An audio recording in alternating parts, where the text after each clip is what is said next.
Записываю. Да. Akşam hayır olsun. Saygılı kolegalar, saygılı ana dilim tatlı bal grupasının azaları, saygılı dil aktivistleri, herkesini selamlayarım. Bugün biz Çuvaşya'dan dil aktivisti Alexander Blinov'la birlikteyiz.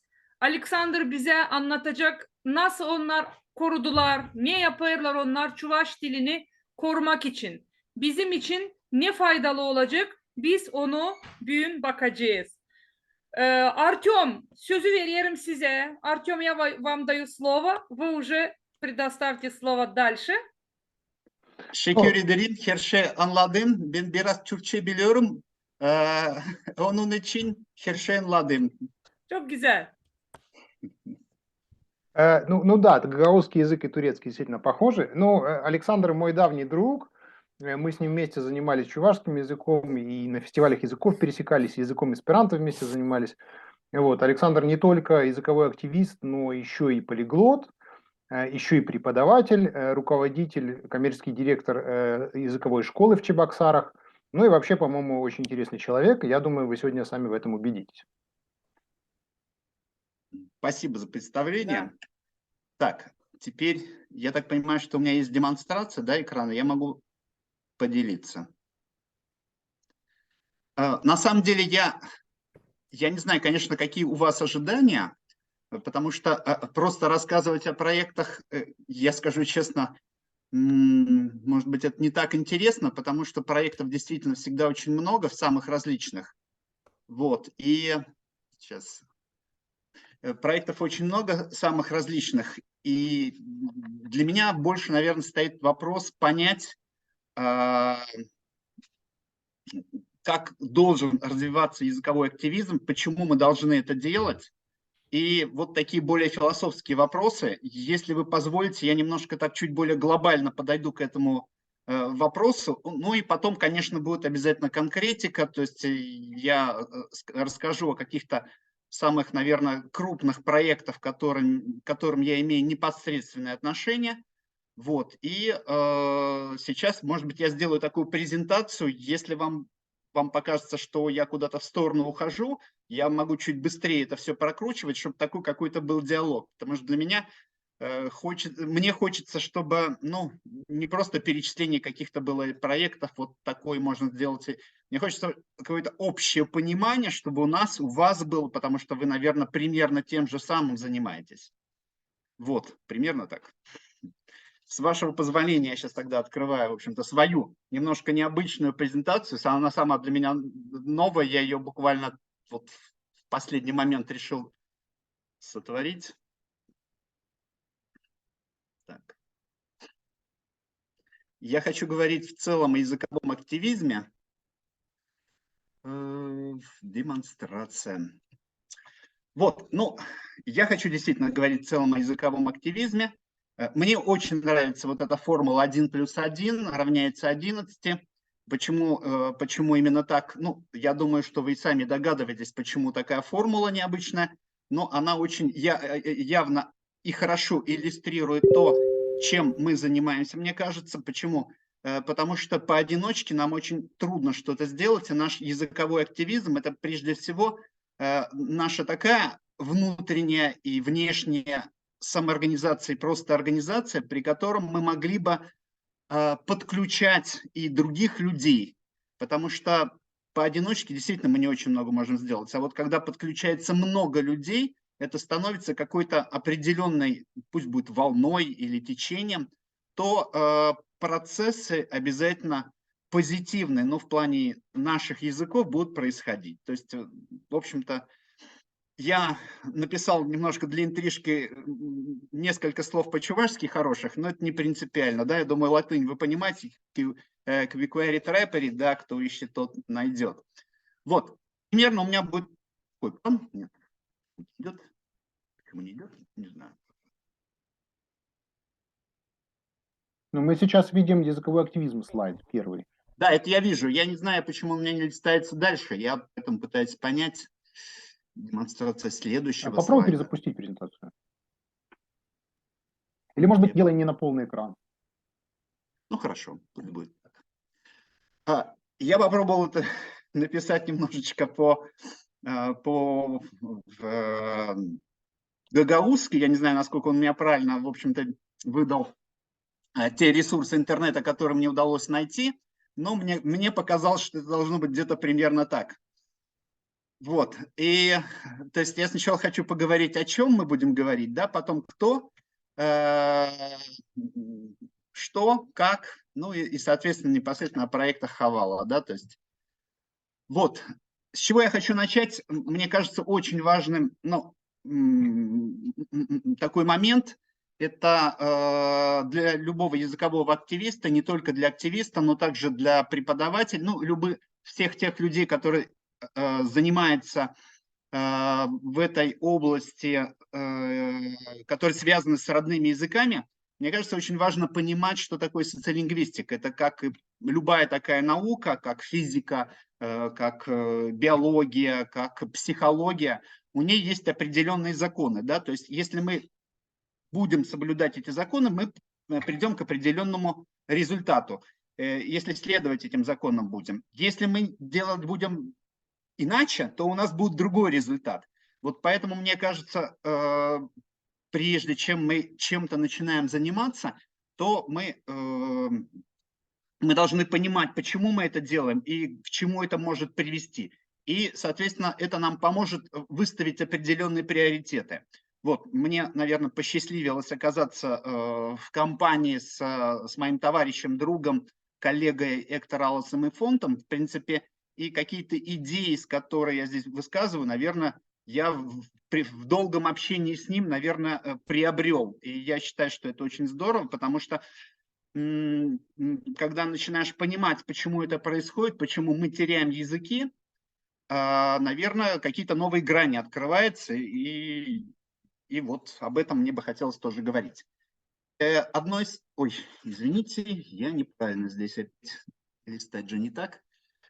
Что касается, я не буду, конечно, сейчас рассказывать подробно, что такое социолингвистика, вы прекрасно понимаете. Я лишний раз, может быть, хочу напомнить, что, как правило, потери языка начинаются от центра к периферии. То есть сначала на доминирующий язык переходит в столицы, в городах, затем в районных центрах, и, наконец, эта волна доходит и до сельских поселений. Быстрая потеря языка также наблюдается и в местах, где по тем или иным причинам появляется много приезжего населения, не владеющего местным языком. Вот. В плане сохранения и жизнедеятельности языка следует, наверное, выделить какие-то вот три таких компонента, которые очень тесно между собой переплетены. То есть, во-первых, это преподавание, ну или, можно сказать, возможность изучать язык. То есть самое, конечно, лучшее – это непосредственно преподавание на языке. Второй компонент – это применение языка, то есть возможность использовать язык не только на уровне бытового общения, но и получать в том числе образование на языке, работу получать, и иметь какой-то карьерный рост. Вот. И, наконец, третий тоже немаловажный компонент – это престиж, то есть, ну, может быть, по-другому, если сказать, это имидж языка, то есть чтобы в обществе знание языка и вообще отношение к культуре этого языка было бы престижным. Ну вот, в частности, сейчас у нас, я могу судить по той школе, в которой я работаю, да, то есть популярность корейского языка уже давно переплюнула все европейские языки, и она находится на уровне с китайским языком. Вот это тот пример, когда престиж языка очень высокий. Понятно, что он не в один день формировался, но среди молодежи, конечно, корейский язык – это что-то такое необычное на самом деле для нас, те, кто занимался вообще языковыми вопросами.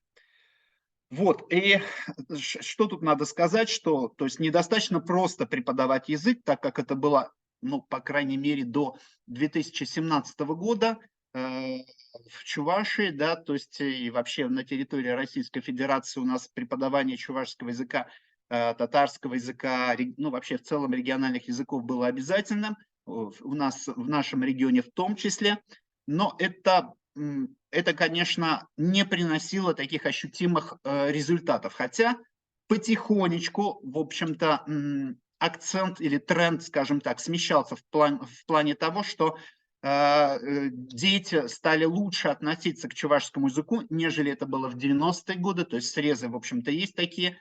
И какое-то знание, пусть небольшое, дети получали в школах. Да? Сейчас у нас изменилось, ну, а кроме преподавания у нас не было ничего. Да? Язык применить практически было негде. Престиж языка был далек от желаемого. Вот, и, в общем-то, вот такая схема, наверное, она применительна к любому языку, который у нас, которым мы пользуемся, да, там русский язык, английский язык, да, то есть и престиж, и возможности, и применение, в общем-то, есть, и так далее. Дальше, кто должен заниматься сохранением языка? Это тоже один из таких важных вопросов. В общем-то, я бы сказал так, диванная аналитика давно уже поделилась на тех, кто считает, что это все дела государственные, пусть вот государству мы налоги платим, и вот они должны все это решать. Вот. Кто-то говорит, что вот народ, пусть он должен сам сохранять свой язык и должен быть предоставлен сами себе. Общественность, я тут имею в виду общественные все-таки организации, то есть это должны быть какие-то общественные организации, которые должны быть как бы авангардом во всех этих процессах и так далее. Ну, кто-то говорит, зачем это вообще, нафиг это никому не нужно, прошу прощения за такое, да, то есть, ну, примерно, чтобы показать уровень, ну, тех людей, которые так говорят. И на самом деле, конечно, действительно, вот эти споры, государство с ошибкой, быстро писал, споры могут быть бесконечны. Понятно, что если только государство будет спускать снизу какие-то директивы, это навряд ли будут приниматься естественно, и обязательно будет какое-то отторжение, что иногда и происходит, и в том числе и в плане чувашского языка, когда какая-то навязывалась там на тот момент конъюнктурная вещь, чтобы сделать то-то или иное. Вот. То же самое, просто народ не в состоянии сохранить язык, если нет поддержки, если нет ему, опять же, применения, если нет возможности изучать. Вот наши родители, к сожалению, да, они пользуются языком, но пользуются в очень ограниченных, скажем так, в лимитированных каких-то рамках. Общественность, общественные организации, вообще гражданские институты, конечно, и, скажем честно, они у нас очень слабо развиты, но, к счастью, они есть, они развиваются, и вот через общественные организации, конечно, мы делаем то, что мы можем делать в настоящий момент. В идеальном случае, конечно, должно быть все взаимодействие. Взаимодействие должно быть везде. И государства, и общественности, и народа, и общественных организаций. Общественные организации при всем при этом должны быть некими такими проводниками между и народом, и властями, скажем так. Ну, что можно и что нужно делать? Вот. Первое, минимальное, что мы можем делать, и что действительно очень важно, это в личностном плане. Это вот 5 планов, можно сказать. Личностный план – это саморазвитие в плане языка, культуры, то есть знание языка надо постоянно совершенствовать. Очень нужны мастера и знатоки слова. И действительно очень важный такой момент, может быть, я об этом постоянно говорю, что язык – это действительно авангард культуры, то есть это некое такое семечко, которое мы должны обязательно беречь и растить, потому что именно в языке проявляется и реализуется, скажем так, культура. Потеряв язык, мы теряем ключ к пониманию культуры, и как результат мы теряем эту культуру. А потеряв культуру, мы в целом теряем этнос. Вот, следующий уровень – это семейный. Вопрос такой, знают ли ваши дети язык, соблюдаете ли вы народные традиции? Не обязательно ходить в национальном костюме, да? Куда важнее сделать так, чтобы язык и культура была частью ваших семейных ценностей. Вот. Уровень профессиональный, то, что я смогу сделать в профессиональной сфере. То есть это не значит, что мы должны замыкаться только вот на наших, на, скажем, развитии языка, но если мы будем при всем при этом еще быть хорошими профессионалами, это действительно очень важный и немалый вклад в развитие нашего же языка, потому что вот авторитет, который мы приобретаем в нашей профессиональной сфере, значительно повышает рейтинг родного языка, причем это происходит как раз опосредованно, да, то есть следующий план – это гражданское, все, что мы можем, то, что мы можем сделать для своего народа, то есть, ну, как минимум, можем реагировать на гражданские инициативы, например, сбор подписей, или просто поставить там подписи в поддержку национальной школы, отправка писем, каких-нибудь отзывы, ну и так далее. Ну и, наконец, общественные, чтобы мы действительно на этом уровне могли бы сделать в плане сохранения языка, то есть мы как минимум можем вступить в организацию, стать инициатором какого-то проекта, активно принимать участие в каких-то мероприятиях, которые связаны с нашими языками. Приоритеты. При всем при этом, конечно, действительно, это тоже такой важный момент, что нам, в общем-то, было бы здорово делать. Я понимаю, что какие-то вещи мы делаем или делали, и что мы можем делать.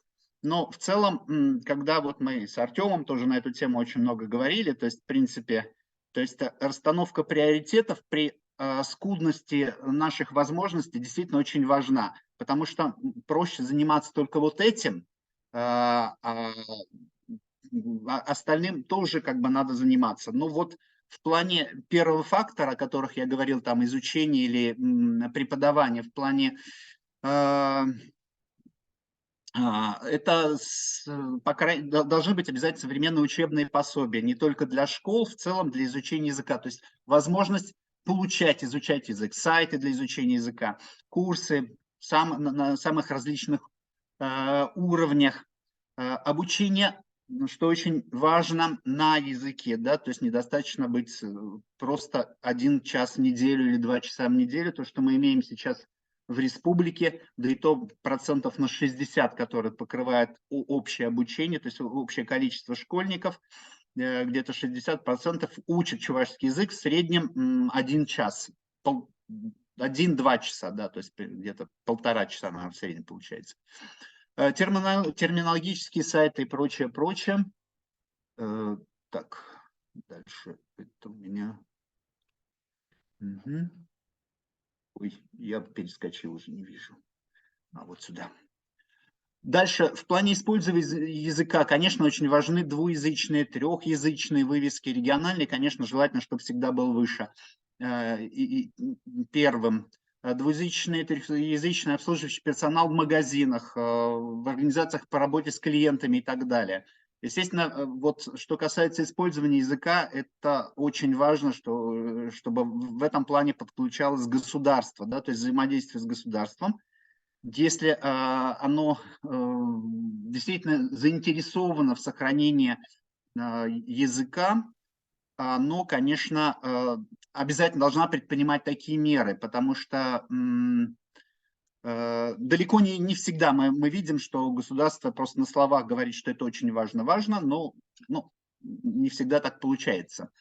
Двуязычные, многоязычные сайты, отдельный канал для разных языков, то есть отдельный канал на одном языке.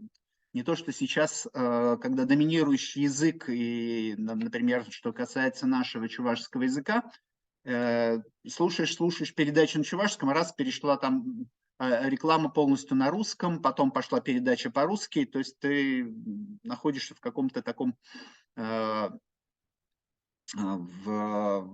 не можешь погрузиться в язык, и вот в любой момент, чтобы послушать что-то на родном языке, очень сложно.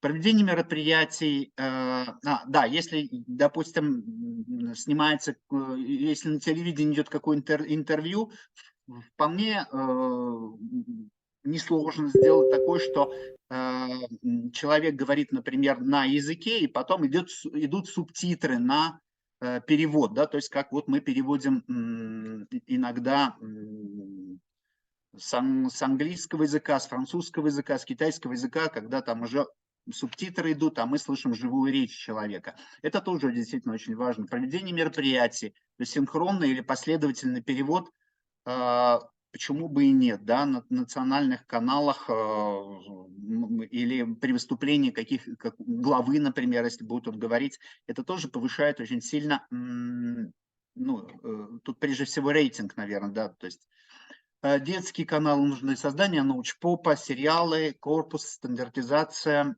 шрифтов и так далее. В плане имиджа, тут картинку я как раз сфотографировал, будучи в Казахстане. Месяц назад я был в Казахстане. Тоже прекрасный пример того, что престиж казахского языка действительно подчеркивается, и действительно отношения, динамика улучшения отношений к казахскому языку прям очень явная и очевидная. Вот. Ну, что касается имиджа или престижа языка, это, конечно, должны быть и выставки, и современное кино, и красивая реклама, и поддержка всяких каких-то направлений, не только традиционных, а какие-то входящие вне рамках традиционных искусств, там, популяризация билингвизма, как раннего, так и приобретенного, поиска, создания, развития бренда региона. То есть вот такие вот моменты. Теперь, что касается проектов Хавал, я несколько слов скажу. То есть проектов действительно очень много, малых и больших. Фотографии, может быть, не самые лучшие, но, по крайней мере, они аутентичные. В 2010 году, как раз когда вот мы тоже начали заниматься проблематикой, мы сделали через министерство, вышли на министерство, то есть наша инициативная группа, и организовали в одной из школ города, в начальной школе, класс, где преподавание, в отличие от других школ, было не 2, в каких-то, если была пятидневка, там 2, если шестидневка 3 часа в неделю, то мы сделали проект, согласно которому у нас чувашский язык преподавался каждый день в первом классе, то есть 5 раз в неделю, 4 раза в неделю во втором классе, 3 раза в неделю в третьем классе, 3 раза в неделю и 2 раза в неделю в четвертом классе. То есть в конечном счете к четвертому классу мы вышли на стандартный уровень преподавания, который был в других классах и так далее, и так далее. То есть у нас был один проектный класс, в котором, кроме вот уроков чувашского языка, были еще часть предметов на чувашском языке, на чувашском языке, в частности, окружающий мир, физкультура и музыка. То есть учителя по этим предметам просто говорили с детьми на чувашском языке. Да? То есть, ну, представляете, физкультуру подняли руки, показали жестами, это очень легко реализуется. Дети, в общем-то, очень быстро начинают понимать. Из всех детей, которые пришли в тот класс, практически никто не говорил по-чувашски. И это были дети обычные, не то, что мы их выбирали, просто те, которые изъявили желание и записались, и были не против. Мы боялись, что мы не наберем там 25 человек, в итоге записалось там почти под 40, но нам разрешили, по-моему, тогда 30 человек, тех, которые первые успели записаться. Вот, и в итоге этот класс, то есть у нас в 2014 году они закончили 4-й, перешли в 5-й, и мы вынуждены были прекратить этот проект, потому что новые ФГОСы не позволяли нам в том задуманном, скажем так, плане проводить вот этот проект. Но по результатам они, в общем-то, тоже они описаны, представлены. Что мы можем сказать? Во-первых, отношение детей к чувашскому языку, конечно, было намного лучше, чем в других классах. Во-вторых, что очень действительно важно, согласитесь, да, то есть они знали чувашский язык на порядок лучше. Я сам приходил периодически в этот класс и даже что-то рассказывал на таком легком языке, про языки, еще про что-то. И я понимаю, и я знаю, что они меня понимали, они реагировали. Конечно, язык у них больше, ну, был не такой прям активный, что они свободно общались, но их пассивный язык был вполне достаточно для восприятия информации. И самое главное, что больше всего родители в начальной школе боялись в плане того, что дети их будут знать хуже русский язык и математику. Вот эти два предмета, которые прям такие краеугольные и лакмусовые, что вдруг они будут хуже знать. Нет. По результатам, по всем оценкам, они были на том же уровне, что и другие дети. Хотя количество русского языка у них было меньше, потому что мы, когда преподавали чувашский язык, мы брали за счет часов русского языка и литературы там. Вот. Но по всем предметам они были на таком же уровне. А вот что касается английского языка, они даже были сильнее, чем их сверстники. Вот стоит ли продолжать этот эксперимент или проект? Конечно, стоит. Но вот ФГОСы, они, конечно, очень сильно зарубили все наши дальнейшие подвижки. Вот, и мы вынуждены, потому что было немножко Министерство образования на тот момент хотело прям массово тиражировать это, ну, когда еще ФГОСы не вступили в силу, это в 2012 году не начали вступать. Мы тоже, опять же, не хотели, чтобы мы спешили, но в любом случае этот проект у нас, конечно, завершился, хотя не безуспешно. Мы просто видим, что знание двух языков отнюдь не мешает, а только развивает, да? Следующий проект – это летний лагерь чувашского языка, который проходит у нас ежегодно. Единственный раз мы, по-моему, в ковидный год пропустили. Ну, а так мы сейчас вот, в общем-то, проводим лагерь. Приезжает в среднем от 50 до 60 человек, какие-то годы до 80 доходило.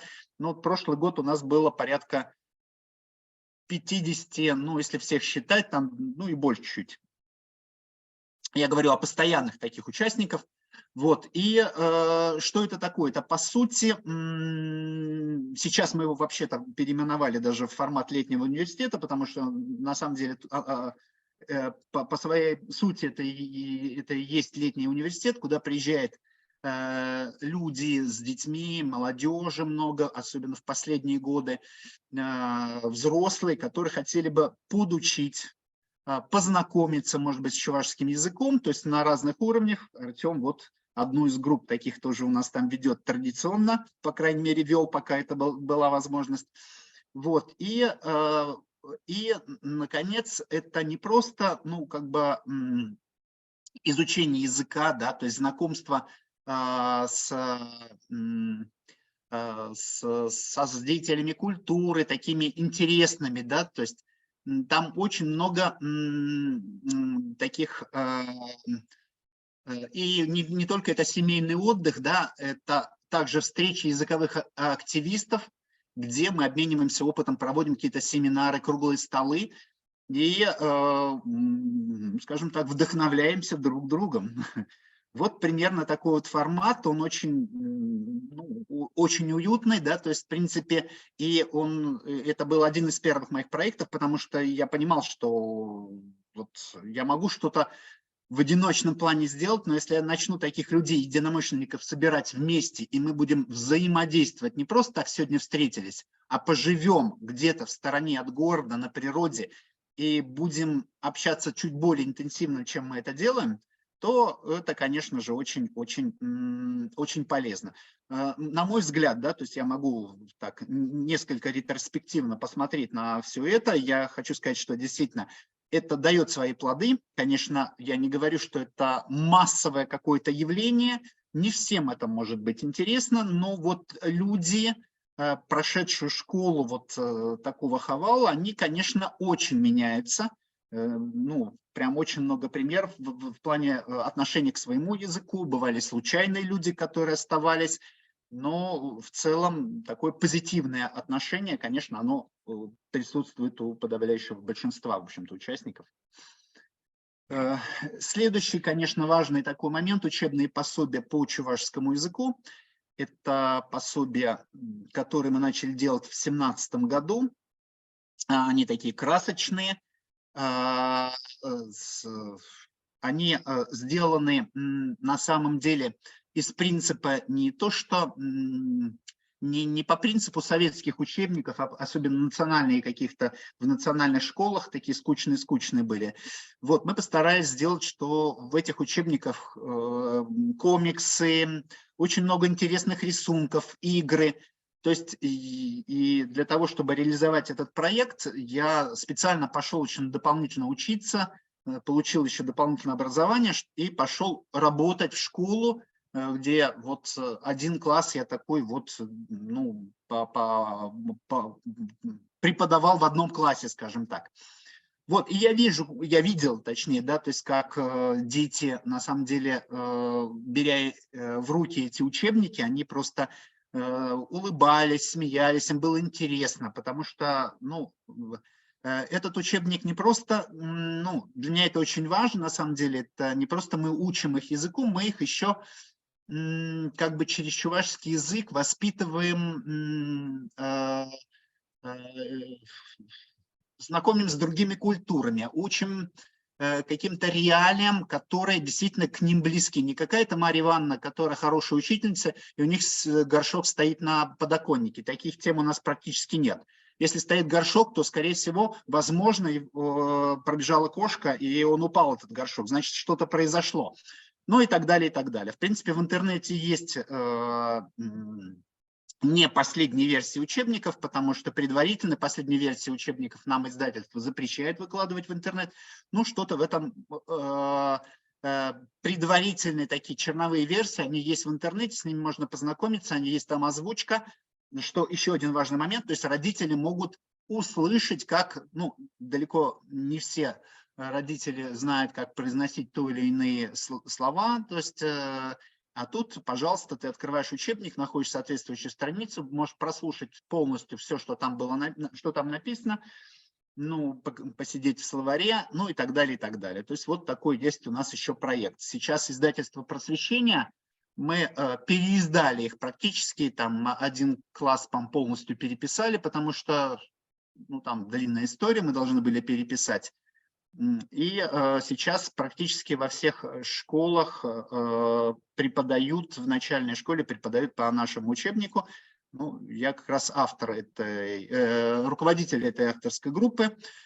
Вот, сейчас мы пишем 5 класс, вот где-то чуть, ну, пишем медленно, хотя непонятно, будут издавать или нет, потому что у нас тут ситуация, конечно, меняется очень сильно.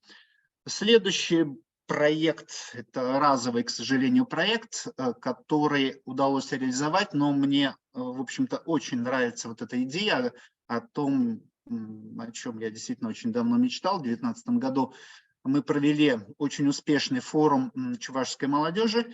Это своего рода однодневное мероприятие, хотя оно может быть и многодневное, и мы пригласили таких классных, интересных, таких лидеров молодежных, которые говорят на чувашском языке.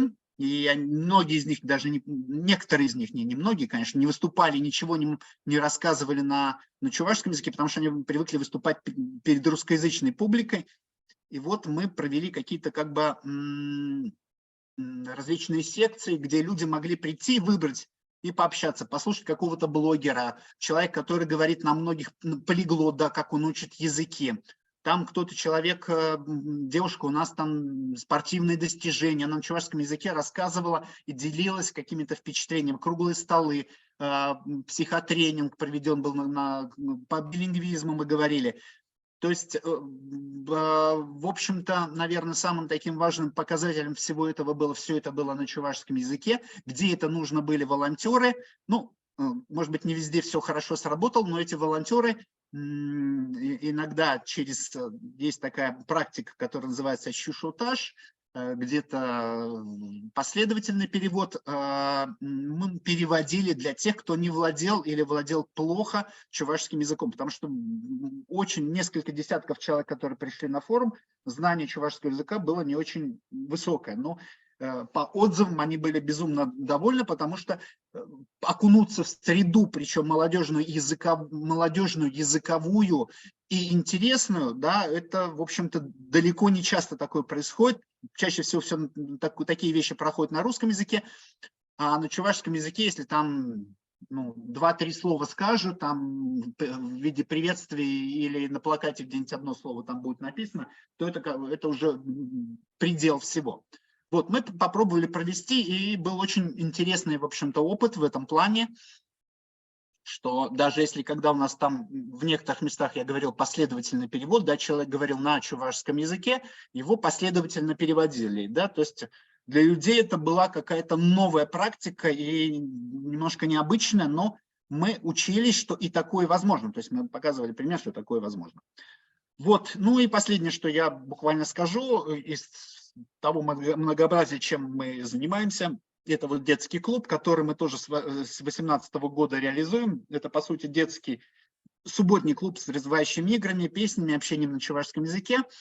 Вот дети там что-то сейчас рисуют, играют. Это вот, живые такие фотографии. Сейчас он существует, действует, но года 2 я пытался там все это организовывать. Сейчас он уже стал нормой, проводит уже при Национальной библиотеке его. Вот, пожалуйста, в каждую субботу можно попасть с ребенком там, в общем-то, прийти позаниматься.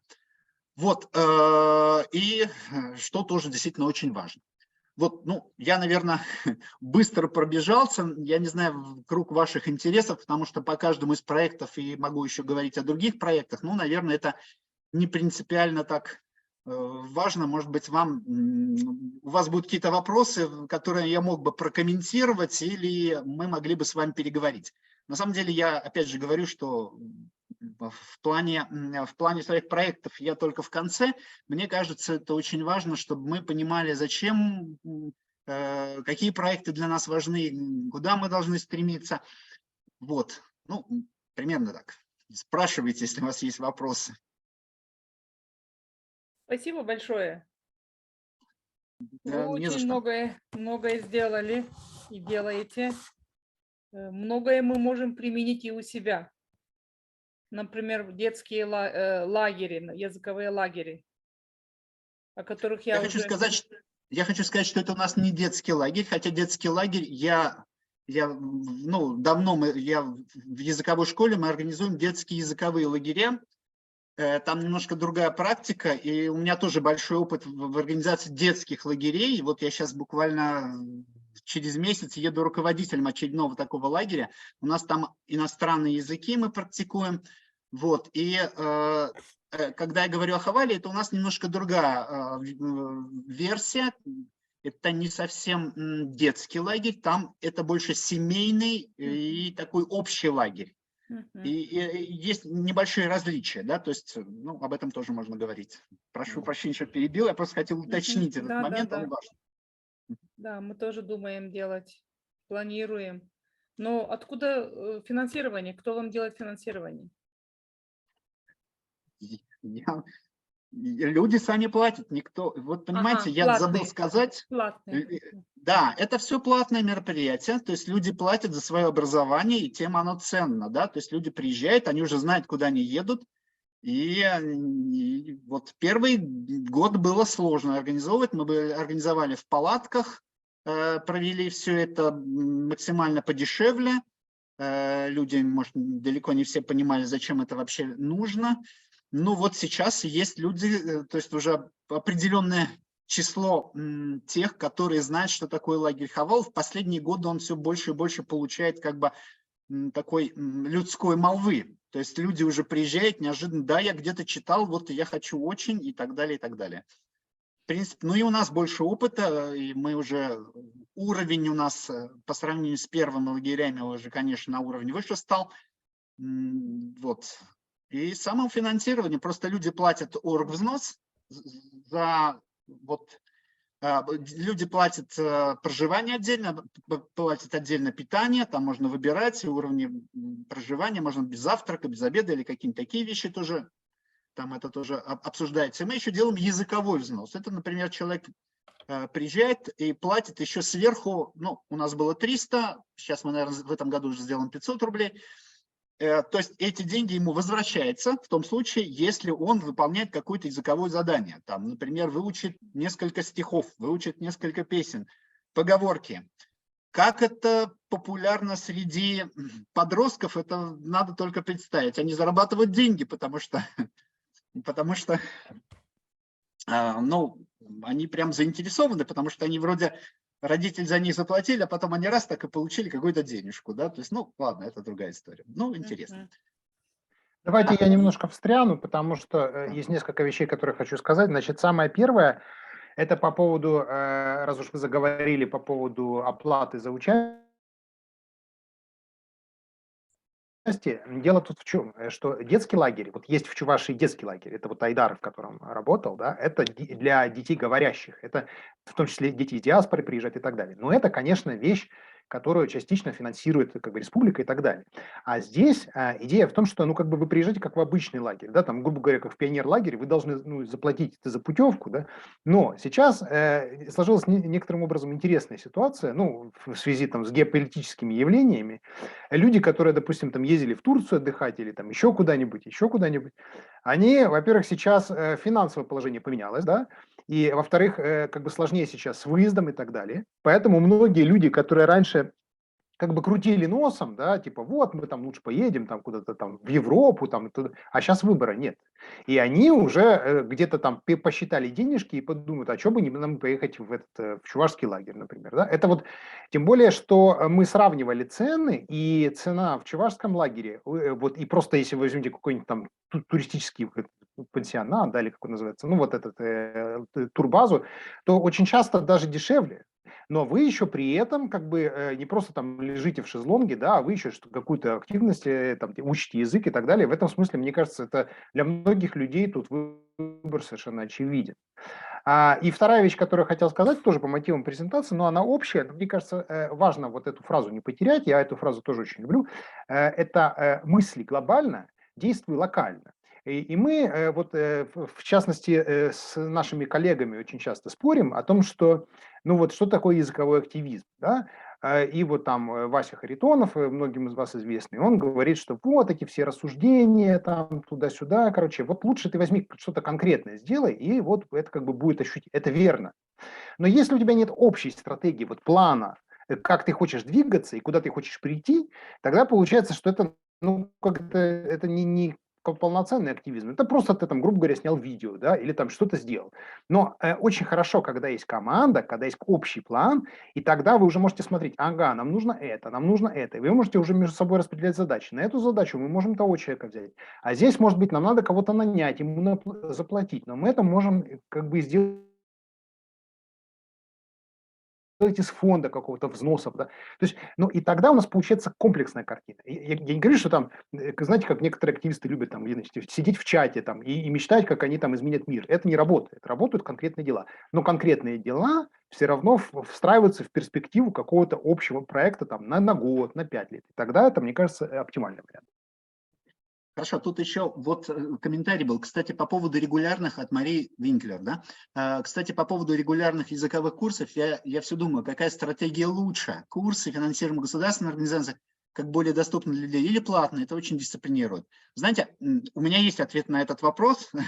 В том плане, понимаете, и то, и другое нужно. Вот кому-то нужны вот такие недорогие бесплатные курсы, то есть, понимаете, вот что он пришел при библиотеке, они ходят плохо на эти курсы. Но они тоже должны быть, понимаете? Если люди ограничены, если такого нету, только платно, ой, у меня нет возможности. А тут он пошел сюда, а если он действительно проникается, то он может пойти на платный, потому что он уже немножко, если хороший еще преподаватель, да, он немножко заряжается. Очень часто такое бывает, что люди ходят на бесплатно, а потом переходят на платный. У меня вот такое часто бывает. Вот, и я поэтому делаю и бесплатные, и платные вещи. Вот, бесплатного тоже много делаю при библиотеках. Вот сейчас курсы веду, онлайн-курсы, у меня там целые группы и так далее, да. И, конечно, обязательно должны быть платные. Платные, они по-своему действительно организуют индивидуальные занятия или мини-группы, или еще какие-то вещи, и дают немножко другой вот формат. Ну, не знаю, и то, и другое нужно, потому что одно другого не исключает, да, то есть это очень важно вообще по жизни, не надо исключать только вот это или вот это. Все может быть. Есть еще какие-то вопросы?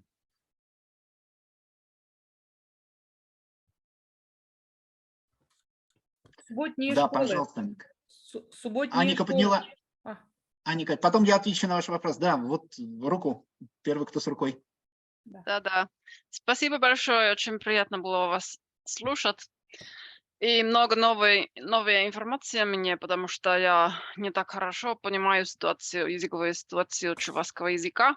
Хотела бы немножко спросить о передаче языка между поколениями, потому что я, конечно, примерно понимаю, какая ситуация у финно-угорских народов, а ситуация чувашского языка в семьях примерно такая же, или как вы думаете? Это лучше все равно немного, чем, например, у марийцев.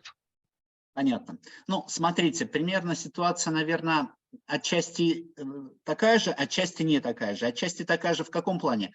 На самом деле, вот в постсоветском пространстве отношение к языкам такое вот, как к региональным языкам, к миноритарным языкам, как второстепенное, ненужное.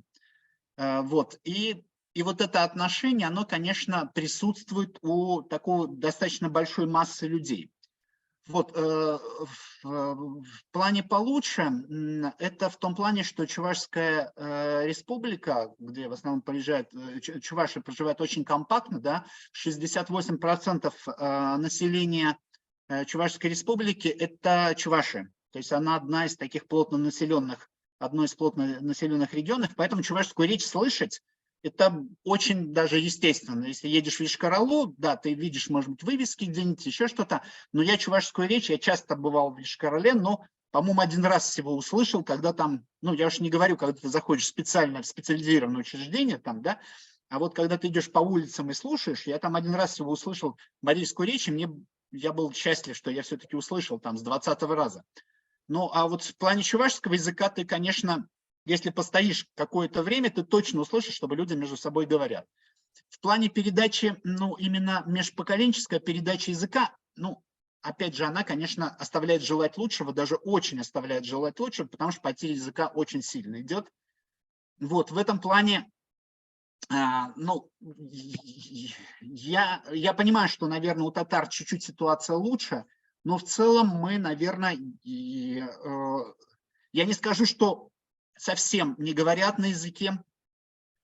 Да, возможно, в Чебоксарах Марийскую речь проще услышать, чем в Чебоксарах. Не знаю, не могу сказать, но да, хотя я слышал, да, прошу прощения, я слышал, иногда зашел в магазин, слышу, человек, девушка говорит, такая симпатичная, классная девушка, молоденькая такая, чувствуется студентка, говорит на языке, который я не сразу узнаю, но чувствую что-то знакомое. Мне показалось, это, наверное, точно марийский. Подошел, прям специально познакомился, говорит, я, говорит, да, горно-марийка. Говорила по-марийски, там с родителями вообще было очень классно. Вот, и передачи на самом деле, ну, нет пока культуры передачи. Вот тот детский клуб, о котором мы, вот субботний клуб, который мы, в общем-то, запустили, я начал было вести передачу на национальном радио в плане, ну, распространения, скажем так, билингвизма, прежде всего, естественного или раннего билингвизма, да. И в этом, на чувашском языке, причем мы это начали, там небольшие какие-то накладки получились, потом пришлось прервать, но я надеюсь, что мы продолжим, там уже другая девушка, она готова продолжить этот проект, но, наверное, мы будем немножко информировать людей о важности вот, передачи межпоколенческой. Я сейчас вот подготовил брошюру, мне пишут, я какой-то такой вот центр, я пишу людям, отвечаю на эти вопросы. Пусть это одиночки сейчас, да, но вот они такие уже осознанные одиночки, их немало. Вот к этому, ну это не быстрый переход, но потеря языка большая сейчас. Вот если положить руку на сердце, конечно, язык очень сильно теряется. С детьми стараются говорить на русском языке, даже среди моих родственников в деревнях. Да, они знают прекрасно оба языка, но вот приоритет русского, он уже там чувствуется, что деревня всегда была таким вот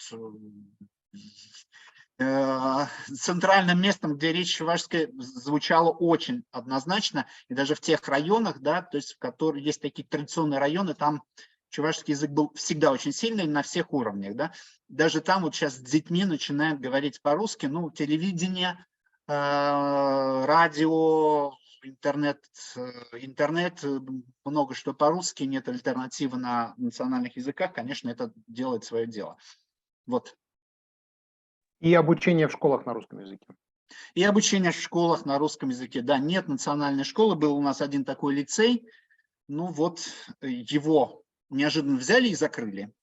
И на его месте, вместо него открыли новый кадетский корпус, очень красивый, супер-супер-супер, в центре города.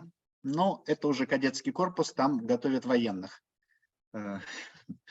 Вот такая история грустная. Видимо, военные сейчас нужнее, да. Ну, наверное, да. Наверное, да. Если могу еще продолжить. Была у вас такая система школьная на чувашском языке в каком-то периоде в истории? Какая вообще? Она есть, она продолжается. В сельской школе основной язык преподавания – это чувашский язык. Оно остается до начальной школы, да, она давно. Единственное, что, конечно, сейчас вот после 2017 года родители массово начали переходить на русский язык, на обучение на русском. Сами заявления пишут. Знаете почему? Потому что ВПРы, вот эти всероссийские проверочные работы, то есть это своего такой мини-ОГЭ, мини-ЕГЭ для начальной школы. То есть в 4 классе они должны сдавать экзамены, вот придумали. Но эти экзамены только на русском языке. На родном языке нельзя. Это вообще какой-то парадокс, об этом мы везде как бы говорим, да, но и, конечно, родители, они говорят, ну вот знаете, я хочу, чтобы у меня ребенок в нормальную потом школу перешел там или чего-то еще, да, и я не против, чтобы он знал, ну вот такая ситуация. И вот эта привычка, она уже все, это уже тренд определенный, он очень четко сформировался. Это, конечно, очень сильный удар по родным языкам с результатом, который будем мы получать лет через 10-15, это да. Но а сейчас пока, да, формально во многих местах еще остаются преподавания на чувашском языке, потому что цифры надо закрывать. Надо говорить, что у нас национальная республика, что у нас все хорошо. И вот у нас поэтому написано чувашский язык, на самом деле преподают на русском языке. Этого сплошь и рядом очень много. Вот эта профанация, к сожалению, она... Вот. Поэтому что мы можем делать? Да? То есть мы работаем с населением, насколько это возможно. Вот. Работаем с населением, общаемся. Ну и проводим капля в море, но эта капля, она такая хорошая капля, она все-таки растворяет немножко какие-то такие, или цвет дает какой-то, пусть слабенький, но цвет дает, и мы его очень ратуем за то, чтобы этот цвет был такой ярче, ну, в плане хорошем, конечно. Влада вижу, которая все так это тык-тык-тык-тык, не может остановиться, теперь остановилась. Еще вопросы?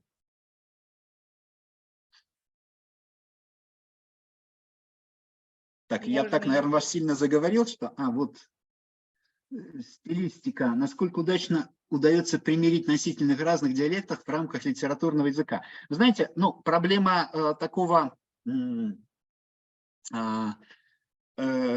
проблема диалектологии, она скорее такая больше выдуманная. Что самое интересное, что о диалектах заговорили относительно недавно. Вот я как раз с Александром Савельевым, недавно у нас была такая лекция, поэтому ему такой же вопрос, не такой, конечно, но он коснулся этого вопроса.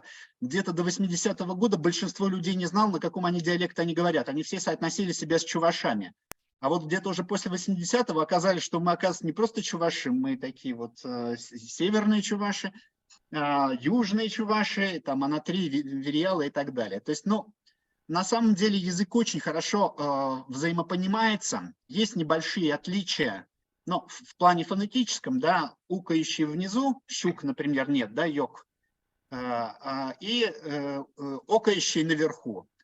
Плюс в плане грамматики принципиальных нет изменений, ну и в плане лексики, конечно.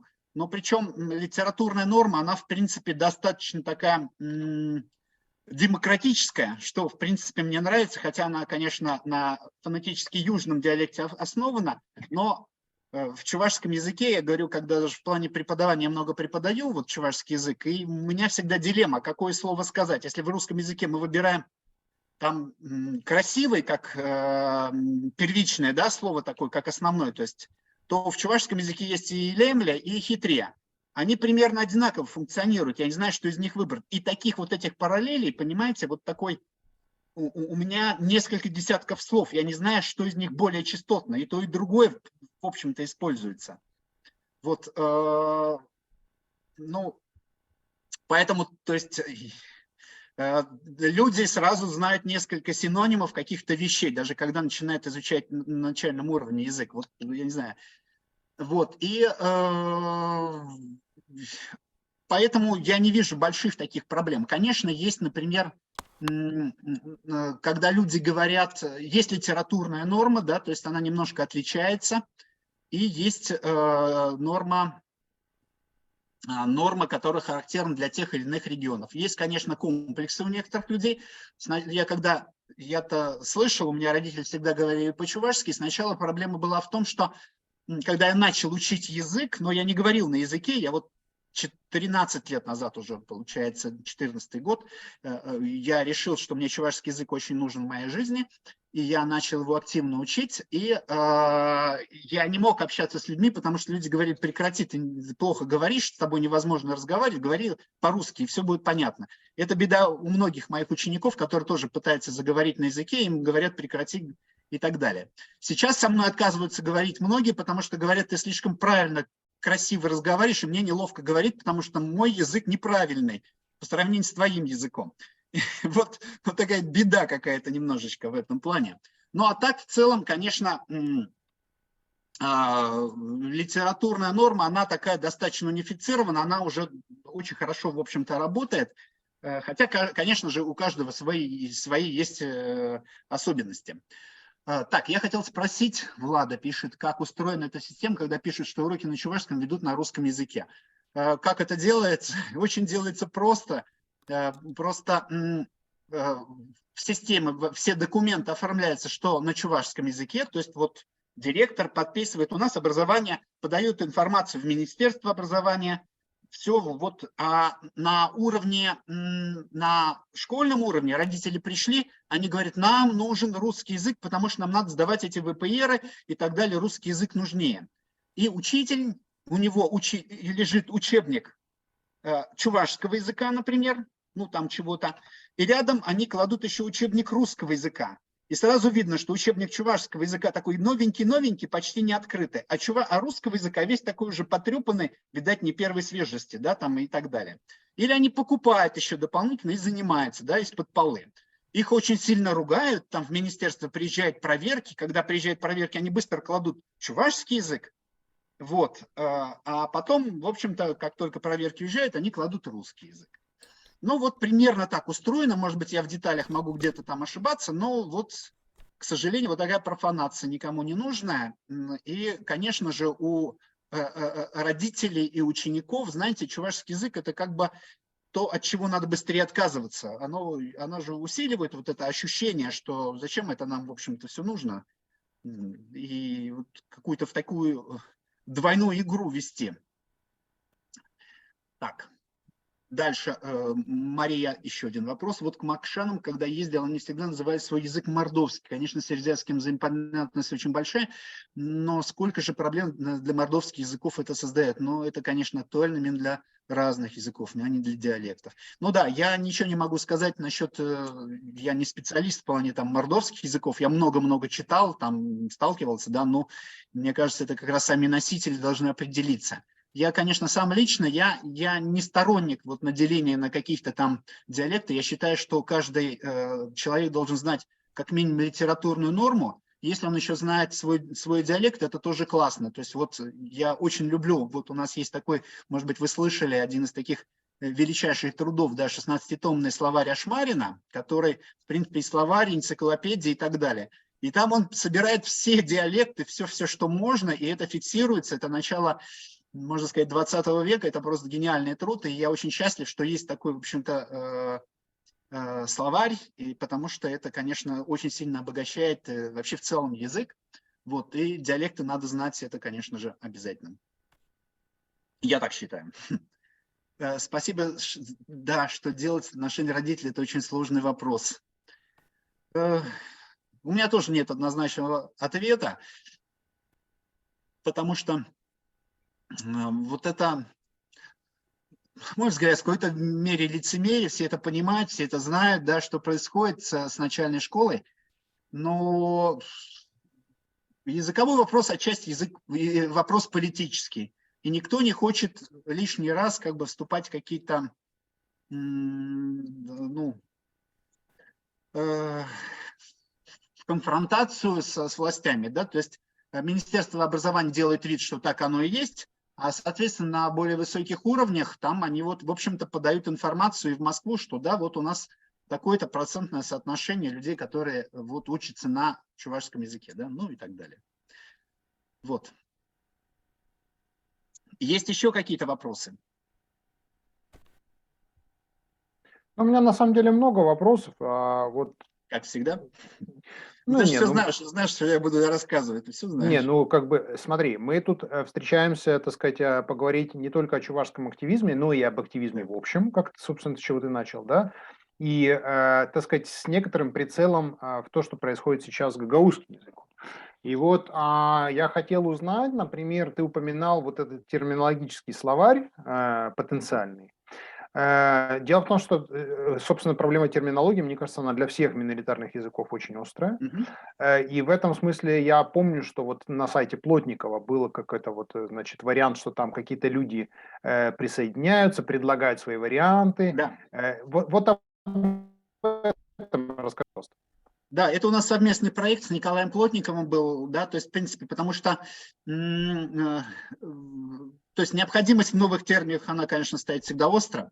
И вот я, поскольку одной из основных своих деятельностей являюсь переводчиком, создавал бюро переводов при торгово-промышленной палате и очень активно работал с таким ресурсом, который называется Мультитран. Вы знаете, наверное, да? Нет, не сталкивались? Ну, один из таких, наверное, сейчас уже появляются и другие, в общем-то, ресурсы, да, но вот я с Мультитраном очень много работал, очень много сам терминов туда вводил, то есть каким образом, да, то есть есть основные словари, и они просто обозначены, а потом, если появляется какой-то, это не то, что термин, это ты просто какое-то словосочетание или какое-то слово нет в словаре, ты его вносишь, и там ставится твоя отметка, кто это предложил. И вот в этом отношении, конечно, очень удобно. В принципе, ты видишь, вот этот переводчик, я его знаю, да, он крутой. Ему, наверное, стоит доверять, потому что это не официальный словарь, это его как бы предложение перевода. И вот ты им пользуешься этим словосочетанием или термином и так далее. Вот примерно такую же концепцию мы начали делать с Плотниковым. Он сделал, конечно, немножко по-другому, как мне бы хотелось, но в целом, в принципе, идея как бы отчасти выдержана. Это не такой, не самый удобный ресурс, но вот это один из совместных проектов. Там очень много терминов, и они, которые не нашли какого-то там отражения, например, да, то есть в словарях их нету, но они как бы нужны. И вот там люди стали предлагать, да, то есть там пишешь там, я не знаю, там сверхпроводимость какая-нибудь, да, и люди предлагают, как назвать этот термин. То есть понятно, что прям такой острой необходимости в таком термине нет, но есть какие-то термины, которые можно там, например, там предложить. И вот люди предлагают, они как-то набираются, какие-то действительно получают дальнейшее развитие, какие-то оседают там же. И опять же, у них там есть авторство, вы можете посмотреть, кто это предложил. Там, если один и тот же термин предложен, сразу там выпадает список, для каких терминов он предложен. Иногда какой-то термин предлагает там для 4 или 5 разных даже понятий. Вот, это, понятно, такое, как бы такая площадка, дискуссионная площадка.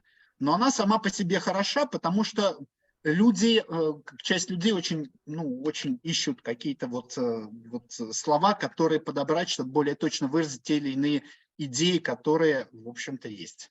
Мгм. Да, да, это мультитран, оно самое. Если что, там я Альбору. Кстати, как Албарух, да, то есть, это, в принципе, у меня такой ник, он давно появился, отсюда, в общем-то, чувашское имя мое такое же, которое по-чувашски ложится очень хорошо. Вот. Я ответил, да, Артем? Не знаю. Да, нет, я просто жду, чтобы еще кто-то проявился. Если никто больше не проявляется, тогда... Ага, Аника. Есть рука, да? Да, я хотела бы спросить о языковых лагерей. Если планируются такие лагеря, что вы сказали бы, что самое важное, чтобы хорошо планировать языковой лагерь? И что самое Хорош. сложное? Знаете, что хорошее, что самое, что нужно и важно, я думаю, найти хорошее место. Чтобы это было, смотрите, в каком плане хорошее место. Это чтобы все-таки это семейный отдых. Многие люди приезжают еще, ну, такой полутуризм, да, они приезжают. Мы еще, поскольку мы берем оптом, нам небольшие такие, меньше дают. Вот Артем говорил, да, то есть нам какие-то цены чуть-чуть меньше могут предложить, чем обычным, ну, туристам. И предоставляют бесплатные помещения, которые, если бы так бы, ну, были бы платными. И вот если найти хорошее место и договориться с администрацией, да, то есть они предоставляют какие-то места, там, чтобы там было водоем, это очень хорошо, да, ну, люди все-таки тоже отчасти летом отдыхают, потому что это летом, тем более, если семьи многие приезжают, но это про свой лагерь говорю. Вот, наверное, это самое сложное. Ну, второе, это по первости это будет сложно, потом, наверное, это более-менее несложно. Это программа, как ее составить, что к чему, да, то есть в этом плане я всегда готов помочь. Вот в прошлом году марийцы очень успешно свой лагерь провели, они супер такие вдохновленные в этом году, ну, в следующем, получается, тоже будут проводить, они прям очень-очень загорелись, у них прям очень сильный подъем в этом плане, я думаю, по сути, они сделали ту же самую модель, которую вот мы делаем. Вот. А что самое сложное, смотрите, там есть некие риски. Наша жизнь такая неустойчивая, непонятно, сколько точно приедет. Это, я просто это не сильно регулировал. Ну, во-первых, было связано с ковидом, да, то есть приедут, не приедут. Кто-то боится приехать, кто-то и так далее. Потом я беру какие-то риски, да, то есть я закладываю какую-то цену, а вдруг я в минус иду, да, но я, поэтому у меня какая-то подушка, иногда в какой-то год у меня чуть-чуть больше появляется, да, тогда я могу выплачивать своим преподавателям, которые у меня там принимают участие. Какой-то год я, наоборот, в минус ухожу, да, то есть, ну, я как предприниматель стараюсь это вот какой-то баланс подвести, то есть я на этом не зарабатываю. То есть, ну, я себе не ставлю целью заработать, да, наверное, можно было бы как-то заработать, но я не вижу, что это для меня так настолько интересно. Мне интересна сама вот эта деятельность как раз в плане развития языка, чтобы привлечь больше людей. Лучше я какие-то деньги могу скидку сделать какому-нибудь студенту, которому действительно очень нужно. Я знаю, что я сам очень много активно участвовал в общественной жизни, и мне, когда у меня не было денег, мне очень помогали. Я понимаю, что это очень важно в какой-то момент получить такую скидку, да. Вот такие вещи, наверное, для меня кажется самые сложные. А все остальное там в плане организации не сложно. Только первый раз как-то вот набросать, понять схему, она работает очень хорошо. Конечно же, можно ее менять. Самое главное, здесь собрать людей в одно место и провести и организовать для них программу. Все.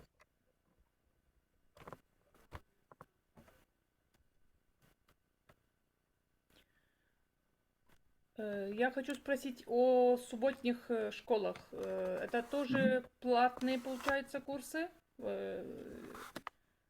школы? Да, смотрите, там какая ситуация. Когда я сначала в своих офисах это проводил, у нас просто по субботам и воскресеньям свободное место, ну, ученики больно не занимаются, но не так, меньше, чем в будничные дни. В будничные дни обычно все занято. А вот в субботу, там с утра, например, никого нет, и детей приводят, очень удобно приводить. Тогда я обязательно брал плату. Я это делал, ну, принципиально, потому что я считал, что это действительно так должно быть. Причем плата состояла и в том, что они как бы платили за офис, но это вообще это смешные деньги, но чтобы люди привыкали, что это должно быть платно, да, что это не просто так. И потом я еще какую-то часть, ну, преподаватель, который это все организовал, потому что он там какие-то там картинки приносил, там, ну, и сам, в общем-то, свое время тратил на все это. Сейчас они перешли в национальную библиотеку, они третий год уже в национальной библиотеке. Там у них как бы в национальной библиотеке нельзя брать с родителей деньги, потому что она вроде национальной библиотеки, или это уже коммерческий проект, там совершенно другие расценки, там уже все что-то заоблачное начинается.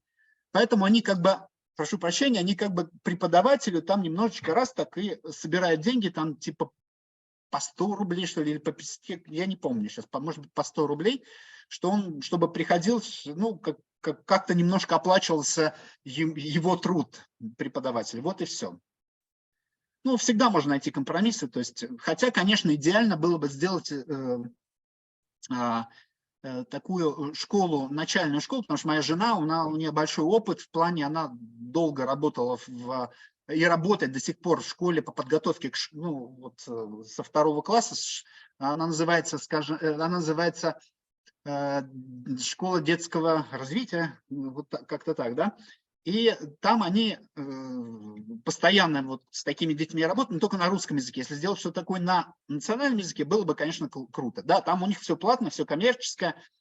Ну, в общем-то, надо. Но на все просто невозможно распространиться, а нужны люди. Опять же, нужны люди. Причем люди – это тоже отдельная тема. То есть, как появляются языковые активисты, это тоже отдельный вопрос, тоже очень интересно. Да, Артем. У меня немножко вылетал интернет, поэтому я не успел встрять после лагерей, а мне кажется, это достаточно важная вещь. Дело в том, что не только марийцы, но еще и удмурты делали по этой же модели чувашского лагеря. Ну, собственно, там так и было. Просто приехала девочка из Удмуртии, посмотрела, сказала: о, класс, давайте делать у нас. Вот, я там тоже преподавал. Но мне кажется, даже важно не это, а важно, что Александр, когда начинал делать лагеря, он делал как бы не с чистого листа, а все-таки он достаточно долго организовал эсперанто лагеря. И в этом смысле получается, что как бы он какие-то шишки набил, да, а потом уже, когда начал чувашские лагеря делать, уже много что знал, как правильно делать. Мне кажется, это очень важно, то есть все-таки, когда человек с опытом, в этом смысле, конечно, ну, собственно, с фестивалями языков ровно та же самая история. Удмурты делали фестивали языков, делали бестолково.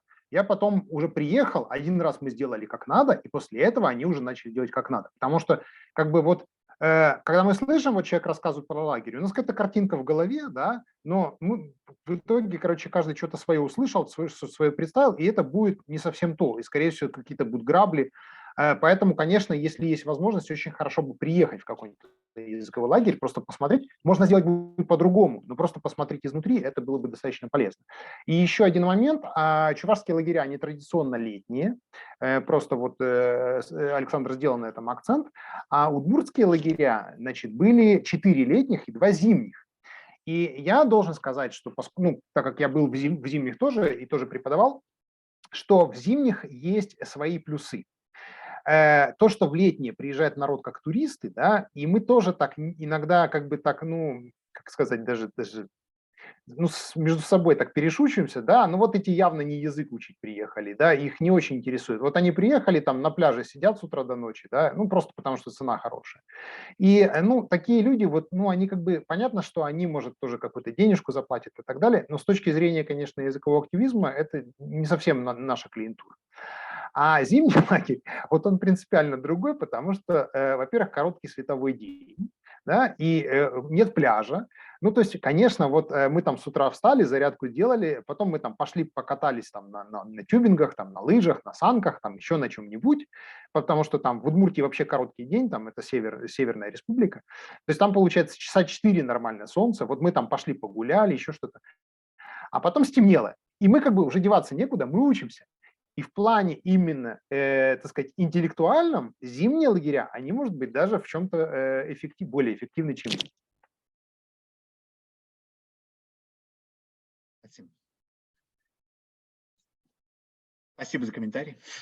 Да, ну я в любой момент готов продолжить. Я хочу, вот мы недавно проясняли, или Гюлю, вы хотите что-то сказать? Не-не. Да, потому что мы недавно тоже разбирались, как устроен гагаузский язык именно законодательно.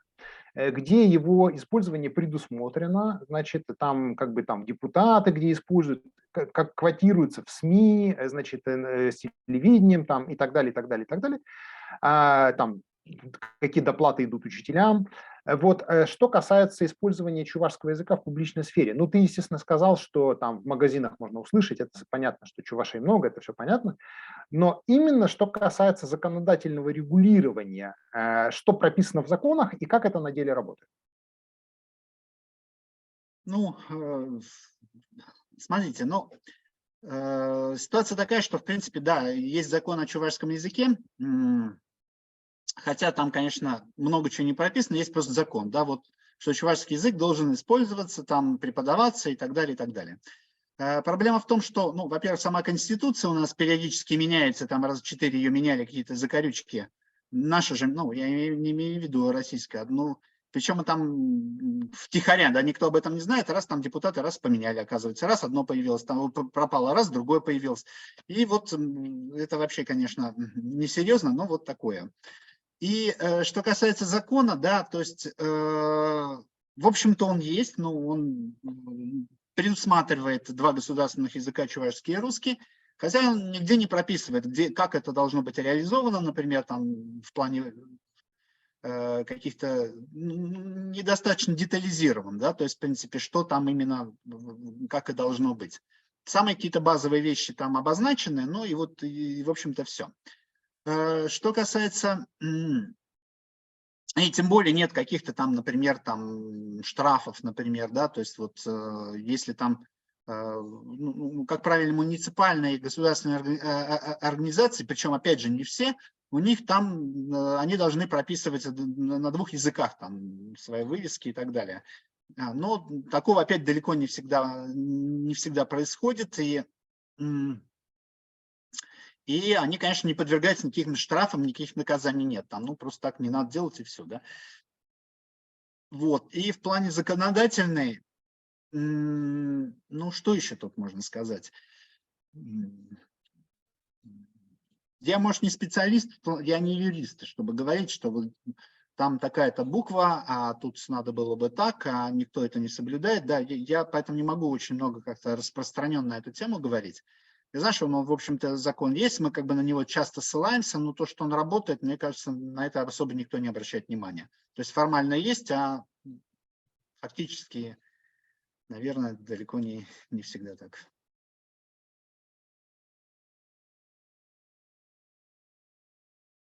Ну, я могу задать свои любимые вопросы. Ты иногда на них по-разному отвечаешь. Может быть, прошло какое-то время, ты сейчас тоже по-другому ответишь.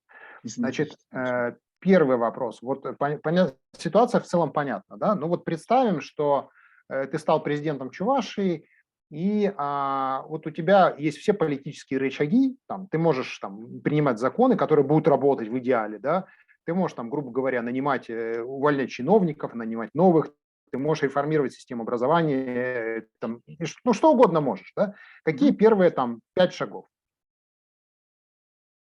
Ну, вопрос, конечно, достаточно комплексный, да, то есть в плане чего? Ты имеешь в виду в плане развития языка, да, то есть я так понимаю, все-таки. Нет, ну не в плане ремонта дорог, конечно, да. Конечно. Хорошо, ну просто определиться, мало ли, может, ты ждешь еще какая-нибудь экономика там, и социальная сфера. Вот, но, конечно же, да, то есть, в принципе, я уже в самом начале описывал, да, то есть, что должно быть обязательно предусмотрено, обязательно должны появиться, одно из самых первых, должно появляться, конечно, национальный лицей, то есть, где должна формироваться национальная интеллигенция. Обязательно должен появиться национальный канал, детский канал для детей, чтобы он полностью был на чувашском языке, да, то есть детский такой канал, чтобы дети могли смотреть и видеть. И обязательно должен быть канал, где включить какие-нибудь сериалы и что-то в этом роде, чтобы было тоже на языке. Вот. В плане, там, это первичные меры, которые, мне кажется, надо будет принимать. Потом надо, конечно, обязательно в плане имиджа, это нужно просто целевую программу бы я сделал в плане развития билингвизма, то есть о значимости билингвизма, то есть вот этого раннего многоязычия, то есть мы сейчас уже не говорим о билингвизме, наверное, скорее всего, что мы должны знать все-таки и другие языки, кроме родного или регионального. плюс там русский язык, он тоже действительно необходим, и плюс еще, может быть, какой-нибудь иностранный язык, вот какую-то программу по тому, чтобы каждый ребенок знал эти 3 языка, мы должны разрабатывать. Но это все должно начинаться с того, что должна быть популяризация, что билингвизм – это круто, и на это не надо жалеть деньги. То есть это такой, в хорошем смысле пропагандистская какая-то такая вещь, она должна быть, которая развивает, показывает. Причем во всем этом должны участвовать ученые, психологи, социологи, там. И, конечно же, еще одно действие, которое бы я бы сделал обязательно сделал бы какой-то не то что круглый стол, я даже не знаю, какой формат, это обязательно людей бы собрал, которые... Ну, у нас беда в чем заключается, да, когда мы проводим какие-то мероприятия, которые связаны с нашими национальными языками, мы, как всегда, собираемся там учителя, педагоги, какие-нибудь литераторы, там в лучшем случае еще журналисты придут. Нам не хватает взгляда со стороны, нам не хватает бизнесмена, да, то есть, например, у меня языковая школа, я на многие вещи смотрю по-другому. Вот, нам не хватает бизнесменов, нам не хватает юристов, нам не хватает социологов, нам не хватает психологов, нам не хватает, кого там я еще не назвал, там, ну вот, представляете, людей разных сфер. И вот этих людей разных сфер я бы собирал под какой-то основой, под каким-то делом, чтобы они, во-первых, думали и говорили на тему, как развивать язык, понимаете? То есть смысл собирать учителей там, родного языка, чтобы они в очередной раз на день родного языка поговорили о том, что как красив и прекрасен вот наш язык, да, то есть бестолково. И потом раз в 5 лет написать какую-то программу, которая никогда потом не обсуждается, почему это и это, которое намечалось, не было сделано. То есть нет анализа этой программы. То есть там написали, нафантазировали, но эту программу не отработали. В плане того, чтобы там под что-то, если мы это намечаем, должны выделяться деньги и так далее, и так далее. Ну ладно, вот примерно вот то, что бы я сделал в первую очередь. То есть в разных сферах, опять же говорю, преподавание, опять же говорю, применение языка, да, и, наконец, в имиджевой сфере, то есть во всех сферах хотя бы первые точки я бы поставил. Похожий вопрос, но это был вопрос про политическую волю, а теперь представим, что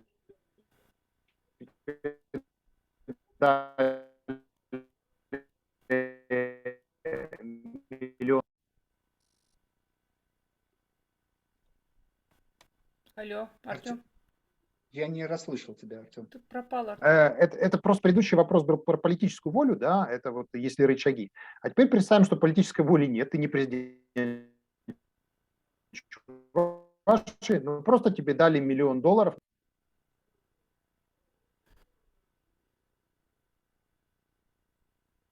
Как ты только начинаешь говорить про политическую волю, тебя что-то пропадаешь. Нет, я понял, $1 миллион, что мне делать, да, с $1 миллионом? Дело в том, что я сейчас... да, на развитие языка, да-да. Ну, в целом, скажем, $1 миллион, конечно, это не так уж и много. Но в целом, да, конечно, для начала. Но я уже сказал, что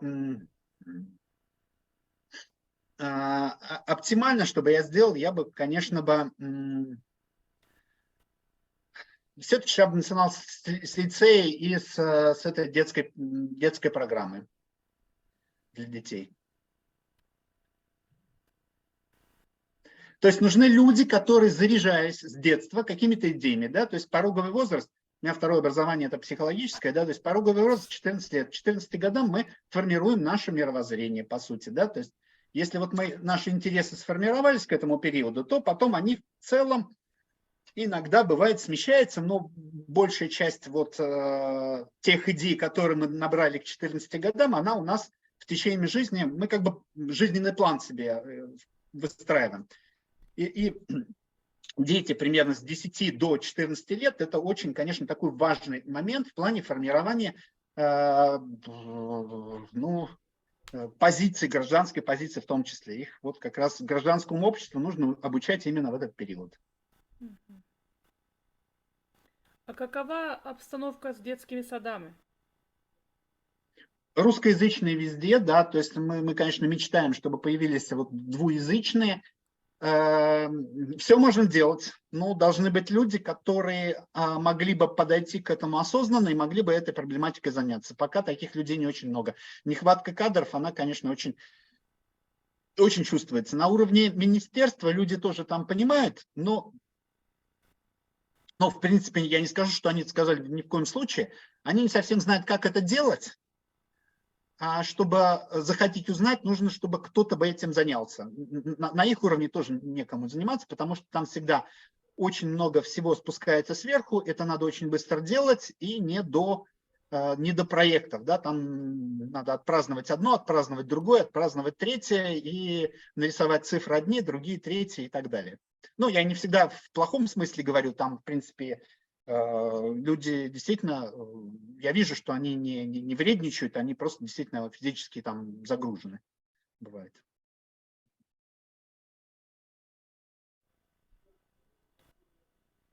Теперь на все знаете про чувашский язык? Просветились? Да нет, пока не все знаем. А если говорить о контенте, какого контента хотелось бы больше в первую очередь?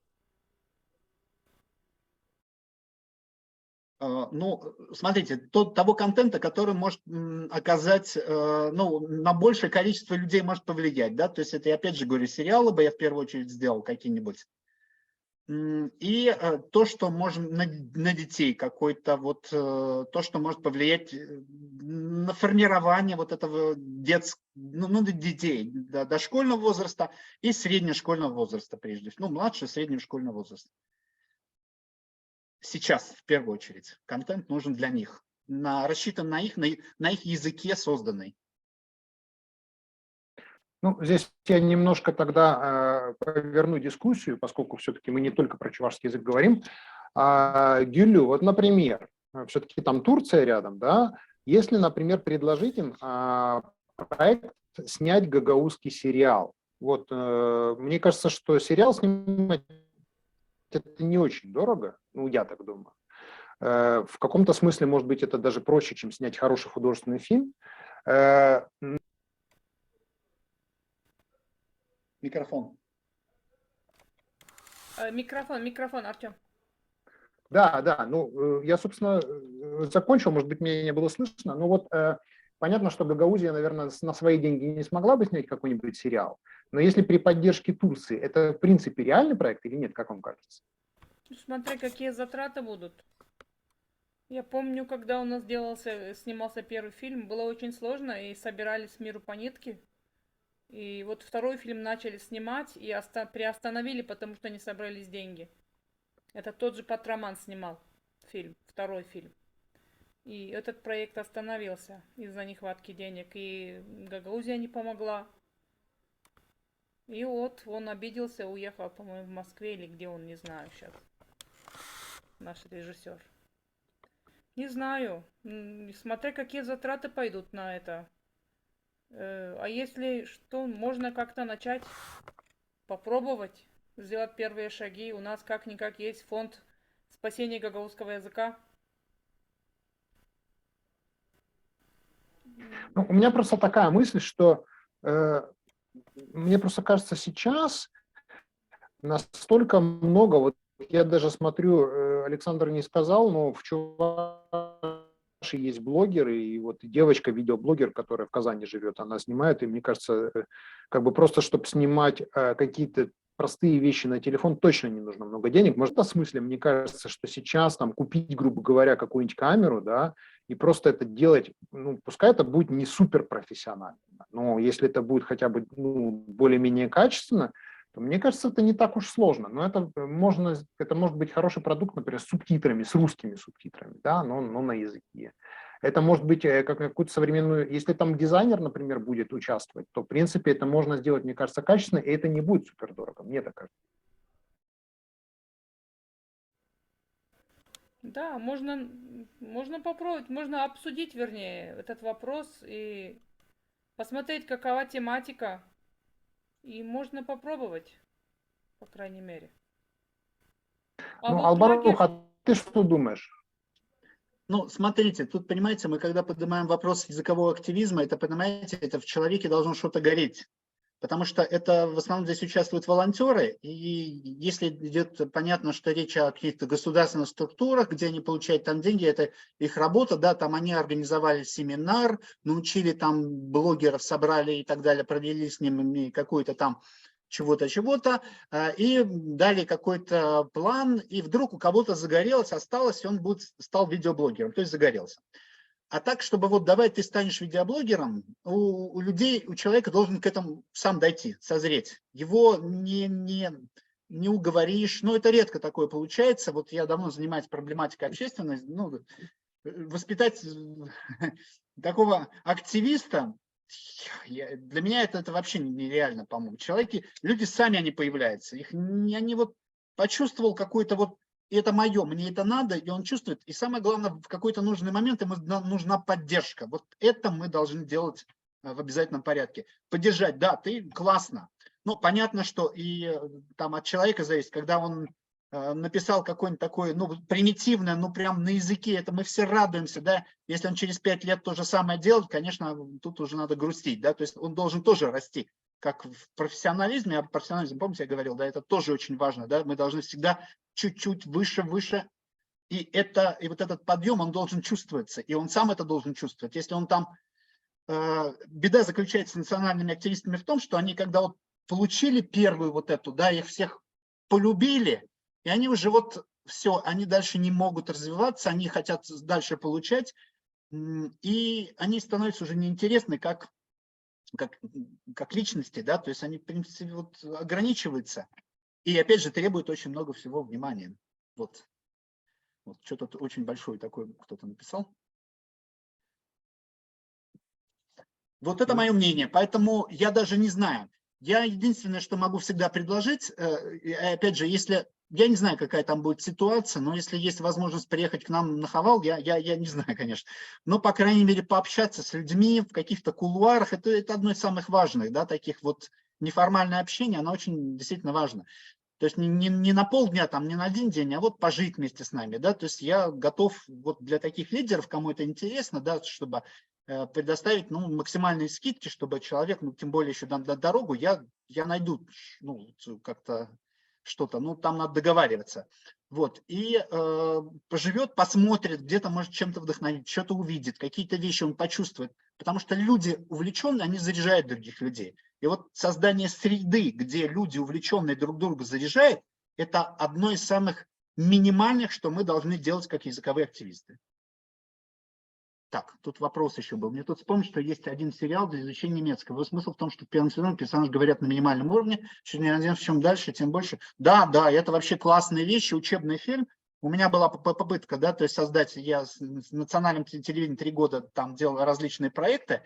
Вот одна из попыток сделать такой учебный фильм. Вообще, я просто мечтаю, это я уже давно об этом мечтал, нужны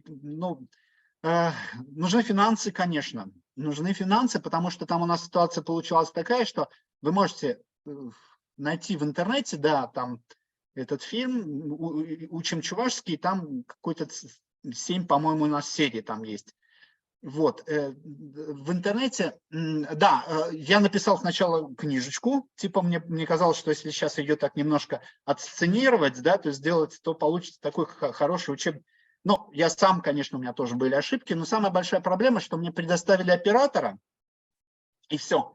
Все остальное, все реквизиты, людей, я должен быть каким-то волшебным образом находить сам. Конечно, сериал из этого учебный не получился. Я понял, что это не по моему уровню, нужны какие-то другие финансы, чтобы вот это все реализовать. Ну и плюс мне нужна команда. Я не сценарист, я не оператор, я не режиссер, я не гример, то есть человек по работе с персоналом должен быть. Там много чего, там нужно договариваться с какими-то организациями. Я все знакомства, в общем-то, привлекал, там в обувном магазине там организовали там еще, ну вот какие-то такие сюжеты мы поснимали. В принципе, вот для первого раза посмотреть на уровне вот таком примитивном классно, примитивно, Дольче Велле, да, Никос Век, может быть, да. И в целом, как учебный сериал, конечно, он не совсем то. Ну, такие учебные фильмы-то есть на английском языке, на французском языке, на итальянском, они вообще классные. Вот что-то такое мне очень хотелось сделать, потому что нужно делать такие вещи, очень нужны. Вот. Удается ли искать активистов через социальные сети? Да, ну, они тоже появляются, да, вот у нас сейчас, ты вот, наверное, не очень знаком, Павел появился, да, то есть, в принципе, он что-то написал мне, мы с ним встретились, пообщались, он сейчас стал одним из ключевых фигур в нашей инициативной группе Хавал, да, то есть, вот люди видят, они же видят, что мы делаем, и люди сами начинают притягиваться, то есть, у них есть, по крайней мере, какая-то опора, они видят, что есть что-то такое, которое действует в той области, в которой бы они хотели бы тоже работать. Вот. Понятно, что мы притягиваемся по каким-то, наверное, еще по наитию какому-то, потому что вот, допустим, например, для вот то, что, поскольку я все-таки так или иначе какой-то идеолог своего рода, да, чувашской инициативной группы Хавал, для нас, я всегда ставил, в общем-то, очень таким важным моментом, что вот уважение к другим культурам, это должно быть краеугольным, да, то есть мы не обсуждаем вот такие какие-то там русские, какие-то плохие там, или мы не обсуждаем такие вещи, что там вот татары такие вредные украли у нас историю, мы там с ними бодаемся там и так далее. Но это такие бестолковые разговоры, понимаете, уровня, и мы такие вещи просто, ну, у нас не то, что отсутствует, мы нивелируем такие вещи. Когда люди такие подобные, когда люди, которые появляются, начинают вот эти темы начинать пытаться продвинуть, они не реализуются, потому что оно не поддерживается тем окружением. И то есть своего рода такой фильтр происходит. Это, мне кажется, это очень важный такой фильтр для любой структуры, в общем-то. Вот, я, кстати, тоже, пока готовился к этому мероприятию, может быть, я тоже это произнесу, да, то есть я для себя написал, от чего бы я воздержался. У меня такой вот отдельный небольшой пунктик, который не проговорил, да, когда мы что-то делаем, вот, я написал, от чего бы я воздержался. Во-первых, конечно, не надо, особенно сейчас, когда с языками региональными у нас не так все хорошо, да, воздержаться от улучшения орфографии.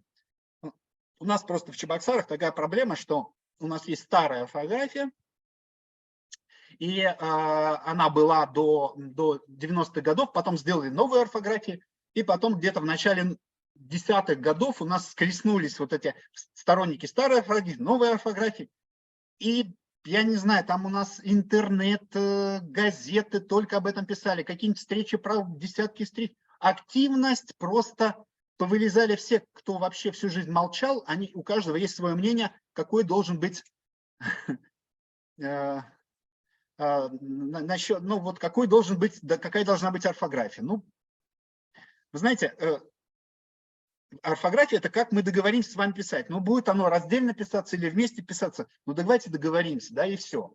И все, мы должны… Потом создание нового алфавита. Там, сейчас надо перейти на латиницу. Вот это в ногу со временем. Зачем? Вот эти переходы, вот эти стрессы, они очень сильный удар для языка. Ну и так далее. Да? То есть, ну, я не говорю о тех алфавитах, которые традиционные. Например, в чувашской традиции не было латиницы. Да, там создавались, придумывались, но она такая…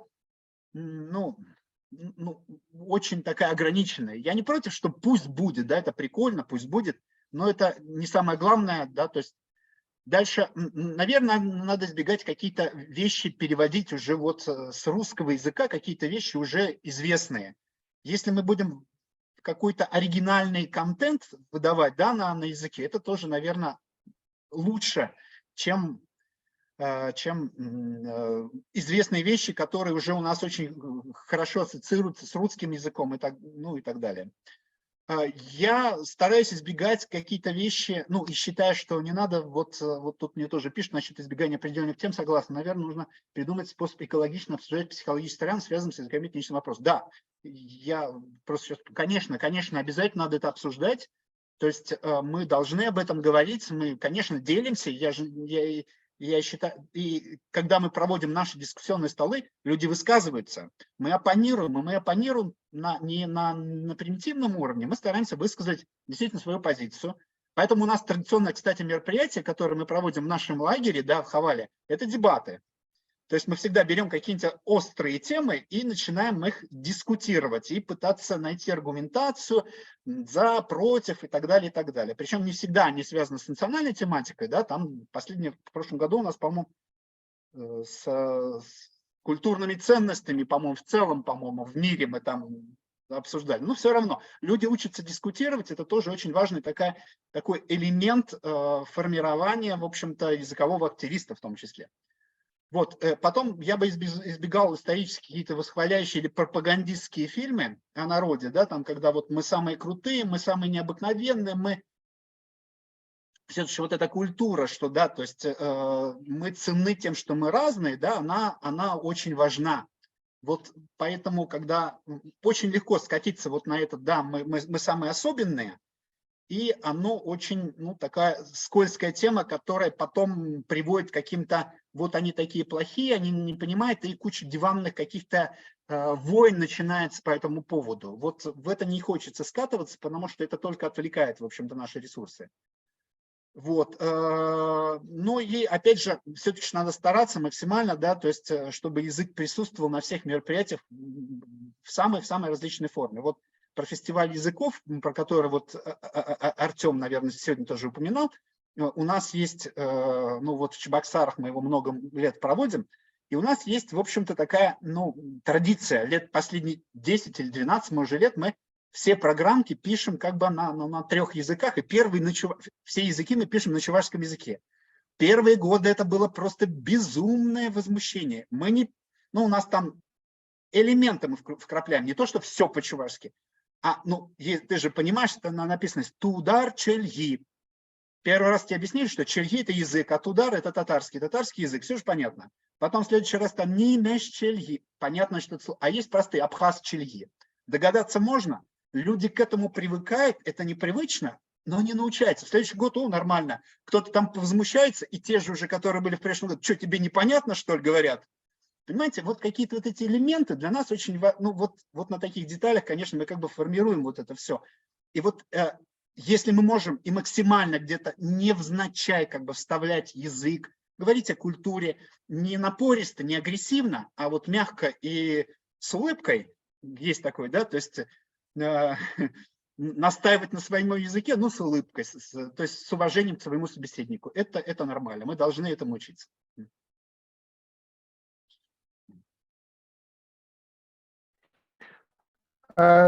Что делать с людьми, которые говорят, ну, ваш чувашский язык?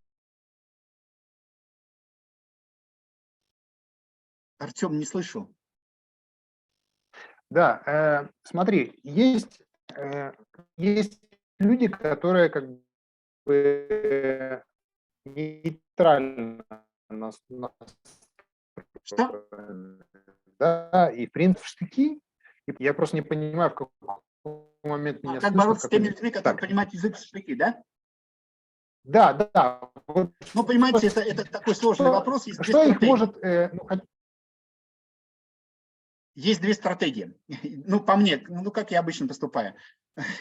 Есть первая стратегия. Или, ну, не то, что игнорировать, да, соглашаться с ними, говорить, да, я понимаю вашу позицию.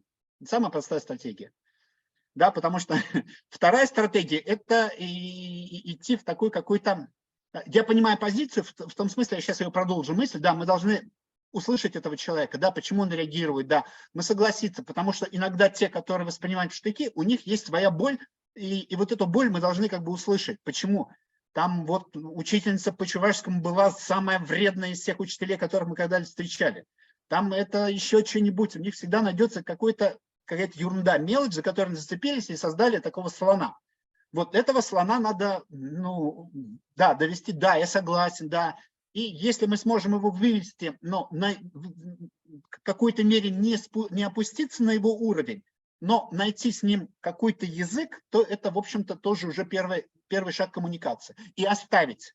Не надо потом аргументы свои приводить. Надо самое главное, чтобы он почувствовал, что он чуваш, когда он привык, что на него агрессивно как бы так это реагировали, а тут мы с ним согласились и, в принципе, даже не поссорились. Для него это будет, ну, то, что называется у Берна, да, то есть нарушение вот этого игры психологической, и мы должны разыграть эту игру, ну, в хорошем смысле.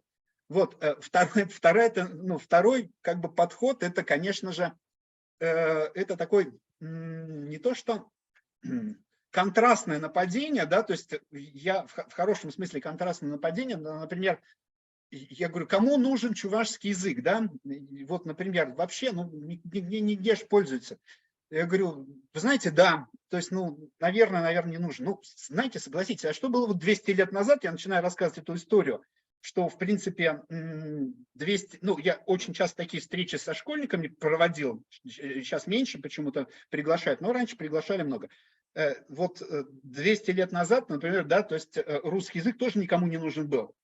А сейчас же почему-то никто не говорит, что никому не нужен, да, то есть и начинаю рассказывать историю. Я даже выводы я потом подвожу. Я просто начинаю. Давайте я вам сейчас расскажу историю. Я не спорю, я говорю, 200 лет назад, представляете, Александр Сергеевич Пушкин не говорил по-чувашски, по-русски, поговорил по-французски, ну и так далее. Но вы знаете эту историю, да, то есть, в принципе, потом напал Наполеон, и неожиданно русские стали русскими, да, то есть была какой-то был вот такой повод, который вот всколыхнул, что люди почувствовали, что действительно их язык действительно очень важен.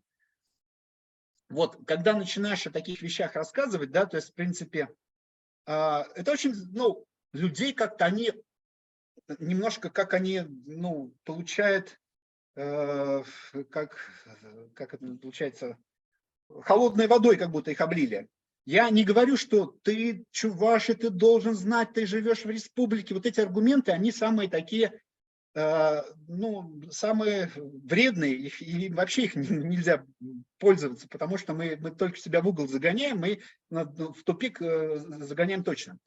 Вот. Ну ну, тут на разных уровнях разные какие-то истории можно рассказывать, потому что как кто воспринимает, да, то есть это отдельная тема, кстати, психологически тоже интересно было с вами пообщаться. Я потом еще какие-то вещи тоже мог бы рассказать, но сейчас мы немножко глубоко дальше уйдем просто. Следующий тоже больной вопрос, я знаю, что, что ты тоже с ним сталкиваешься. Когда люди говорят, а зачем нам учить чувашский язык, если мы можем учить, например, китайский язык, да? То есть ты говоришь им, вот, многоязычие полезно, они говорят, да, полезно, только давайте не чувашский, а китайский, ну или английский, или немецкий, еще что-то. Я могу точно сказать, что я ничего не могу с ними сделать, Артем. Я не буду их убеждать. Я говорю, да, конечно. Просто, ну,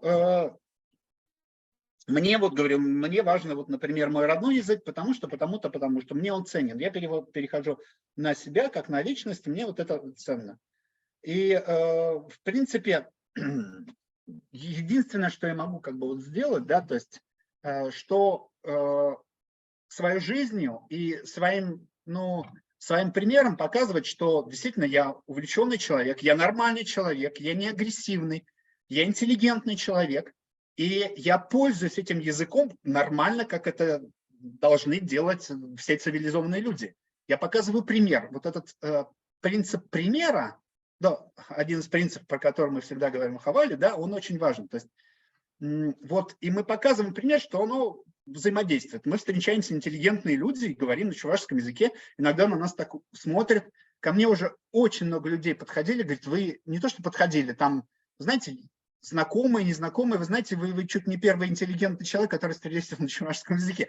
Но я понимаю, что это немножко глупость, конечно, да, вот, но все равно для многих ассоциация с каким-то вот региональным языком это что-то такое деревенское, какое-то вот, и мы должны выйти с этого уровня на другой уровень планки, да, то есть своим поведением, своей образованностью, своей эрудицией мы должны показывать, что мы полноценные члены этого сообщества, и для нас этот язык важен, ценен. И нормальные люди, а мы ориентируемся в основном на нормальных, да, то есть нормальные люди, они это очень правильно понимают и хорошо реагируют на это.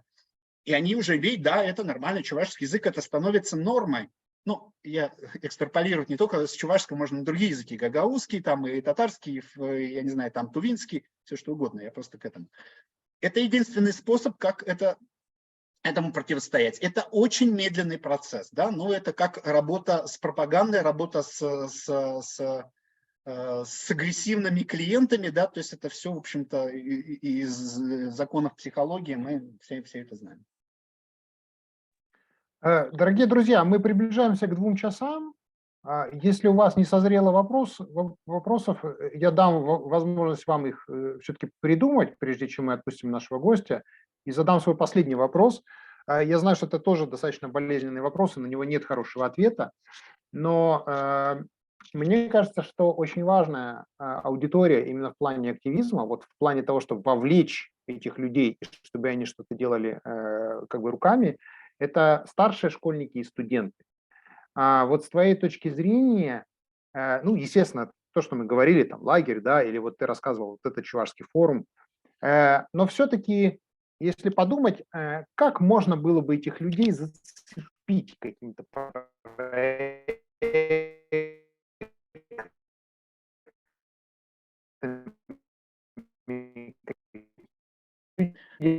они хорошо знают язык часто. Артем, не все услышал, там что-то хорошо знать язык, зацепить молодежь. Да. Вот... То есть получается, что люди, которые в возрасте, они часто переживают за язык, да, они вот действительно хорошо его знают, но у них часто там, ну, или уже там возраст не тот, уже здоровье не то. А вот как бы молодые, они часто хуже знают язык, но они иногда, вот именно с точки зрения энергетики, с точки зрения потенциальных проектов, это, конечно, очень важные люди. И я знаю, что у тебя нет хорошего ответа на этот вопрос. Но вот если подумать, вот что можно было бы сделать, чтобы попытаться все-таки их людей вовлечь?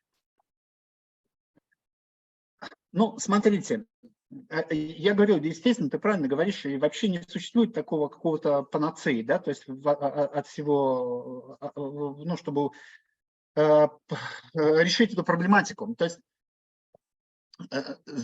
самое главное, кого мы должны попытаться, ну, привлечь на свою сторону, в хорошем смысле привлечь, да, то есть это людей, которых активных, и если мы их сможем привлечь на какие-то другие проекты, которые в данный момент, они более социально важны, там, экологические темы, например, да, там, я не знаю, там вот фестиваль языков, например, у нас вот эта команда, которая формировалась вокруг фестиваля языков, она, конечно, она же очень сильно развивалась, то есть сначала какого-то такого от негатива к чувашскому, потом люди совершенно изменили, и даже к русскому языку улучшилось у них отношение, интерес и так далее.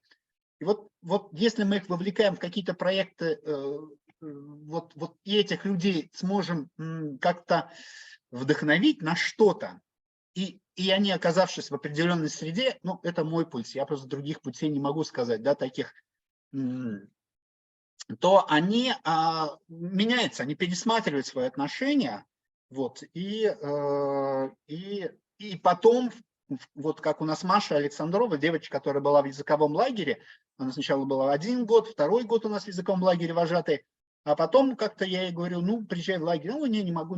А вот в прошлом году она приехала на Хавал, она, конечно, она уже другая оттуда уехала, да, то есть она уже, я не скажу, что она стала таким прям активистом, но на многие вещи она стала смотреть по-другому. Она тоже активный человек, да, допустим. Вот, я ее затащил. Ну, это единицы, это капли, да, то есть, ну, не то, что затащил, может, она там не проявится. Кто-то проявляется потом, вот как другая студентка, которая у меня была там переводчицей, она у меня ходила студенткой, потом она как-то пропала, а потом она нашла меня, Александр Васильевич, так здорово, я вообще там прочитала с вами интервью, мне так это важно и так далее, и так далее. Она тоже вот работает переводчица. То есть люди, они потихонечку как бы находят. Это, ну, проходит время. Если мы в какой-то период там заложили, вот помните, да, принцип Макдональдса, все, наверное, знают, да? Дело в том, что все знают, что Макдональдс отвратительная еда, вредная, все плохо, но по соцопросам в Америке Макдональдс, он вызывает позитивные эмоции у людей. Почему? Потому что на каком-то уровне там проводили детские праздники, и вот эта ассоциация хорошая чего-то, связанная с этим Макдональдсом, она сохраняется на протяжении всей жизни, на подсознании это давит. То есть если мы можем создавать какие-то такие вещи, которые вот они заложились, мы каким-то вот для них, они, возможно, идеализируют мой в какой-то образ, да, то есть вот я какой-то такой был, но для них они что-то искали, вот чувашский язык у них был, ну, где-то, а вот все-таки есть какой-то образ, который вот что-то такое позитивное выдает. И они начинают уже, да, значит, есть что-то позитивное, чувашский позитивный, я нахожу вот эти, и выстраивается какая-то такая, я не знаю, там, вот этот требус складывается, или что там, как это называется, кубики складываются, и вот они начинают, да, мне тоже это важно. Но вообще язык – это очень важная сфера в нашей жизни, да, то есть особенно родной язык, он где-то на эмоциональном уровне у нас очень заложен. Вот, и многие в плане национального самосознания, да, почему это вот у них есть, а у нас такого нет, люди приходят потихонечку. В этом году, вот последние 2 года, да, я прям вижу резкий прирост прям молодежи, которым очень важен язык. Вот, это прям видно. По сравнению с прошлыми годами, вот первое десятилетие, оно такое какое-то было, ну, когда вот как я активизмом в плане языка занимался, вот это десятилетие, оно такое молодежное. Я могу говорить сейчас уже, что это молодежное, да, то есть неожиданные люди, ребята там, знакомые приходят, я хочу знать чувашский язык, потому что это я хочу, это же мое, это вот. И их приходят хорошие ребята, то есть это приятно, что есть такие и так далее. Супер. Ну что, друзья, не созрели ли ваши вопросы? Потому что мы с Александром можем проговорить всю ночь, но это было бы не очень вежливо. Нам слушать интересно, даже если вы задаете вопросы, эти вопросы для нас тоже, ответы тоже важны для нас. Так что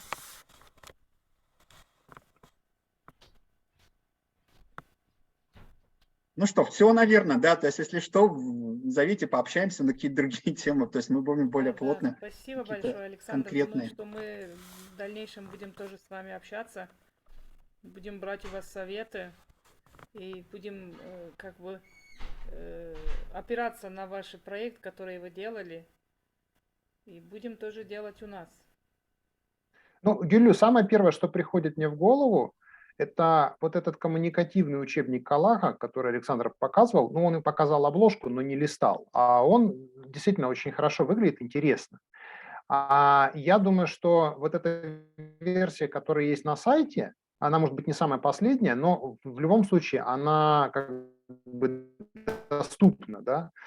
Может быть, кому-то из учителей гагаузского языка показать, это желание появится сделать. Ну, естественно, нельзя взять вот прям напрямую, потому что там рисунки как бы нельзя, да, это все надо как бы. Но по этой модели, я думаю, что Александр может, например, проконсультировать с какими-то моментами, потому что я думаю, что если появится, я не знаю, как выглядят учебники гагаузского языка, но те отзывы, которые я слышал, что они, ну, как бы не суперсовременные.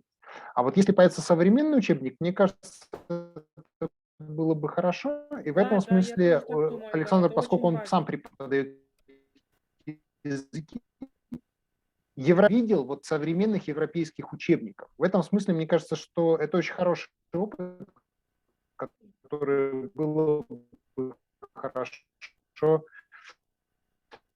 Да, Ну, учебник смотрите, я это хочу сделать небольшое замечание. Вот это тоже было бы. Я хочу сделать небольшое замечание по этим учебникам. Конечно, у нас без опыта мы начали писать. Вот нам сказали, пишите. Я просто сам взял на себя инициативу. Я очень часто бросаюсь на какое-то дело, а потом начинаю уже по ходу вот, в общем-то, вот, делать. Ну, к сожалению, потому что другого пути нет. Нет других, и значит, если никто не делал, значит, ты должен это делать. Поэтому первый учебник, особенно первая часть, она такая очень сырая. А там, конечно, мы сейчас переделали, у нас издательство просвещения мы там обновили, но там издательство просвещения своего напихало, чего не надо. Но какой-то вот компромисс, если какая-то консультация, всегда готов консультировать, да, то есть я в плане идей, я не могу по деталям, я не очень люблю вот эти жесткие правила, которые там устанавливают, потому что я больше стараюсь ориентироваться, мне кажется, на ребенка надо ориентироваться, любой учебник. Вот, но если кому-то нужен, да, обращайтесь, я могу проконсультировать. Лучше начинать со 2, 3, 4, например, да, вот смотреть. Там разберетесь, я думаю. да, Вот, с но сейчас... удовольствием. Сейчас, наверное, вот мы еще, сейчас, если мы будем уже начинаем рисовать 5-й учебник, мы, надеюсь, что, может, к концу года мы тоже его будем выкладывать. Пока у нас еще ни одно издательство не забрало, мы его будем в интернет выкладывать. Так что там, наверное, он будет тоже, ну, он, конечно, под просвещение сделан, ну, ладно. Ну, хотя бы, да, по крайней мере, посмотрим. Кызыктап сана Демек, курмаевы ялана хавас, санбакалашмаевы хавас. Çok sağ olunuz. Вот. И А я правильно говорю? Şükür ederim aşırı açık gözlük или нет? Biz de şükür ederiz. Çok sağ olun. Çok teşekkür ederiz. Sağ olun. Лагерь, по-моему, для нас очень сейчас нужный. Я очень даже важным посчитала лагерь летний, языковой. И вот учебники тоже. Интересные, модерн учебники будут очень кстати и будут привлекательные. Я не думаю, что родители будут брать детей из гагаузских групп и отдавать в болгарские группы, как это делается в основном в городах, где есть где изучается еще и болгарский язык в данной школе. Да, спасибо большое, очень было Хорошо. познавательно. Спасибо вам, что пригласили. Я Я еще тоже хочу тут... вот такой вопрос совсем маленький. Сколько человек, каково население Чувашии? Сколько человек в Чувашии вообще в мире и у вас в Чувашии?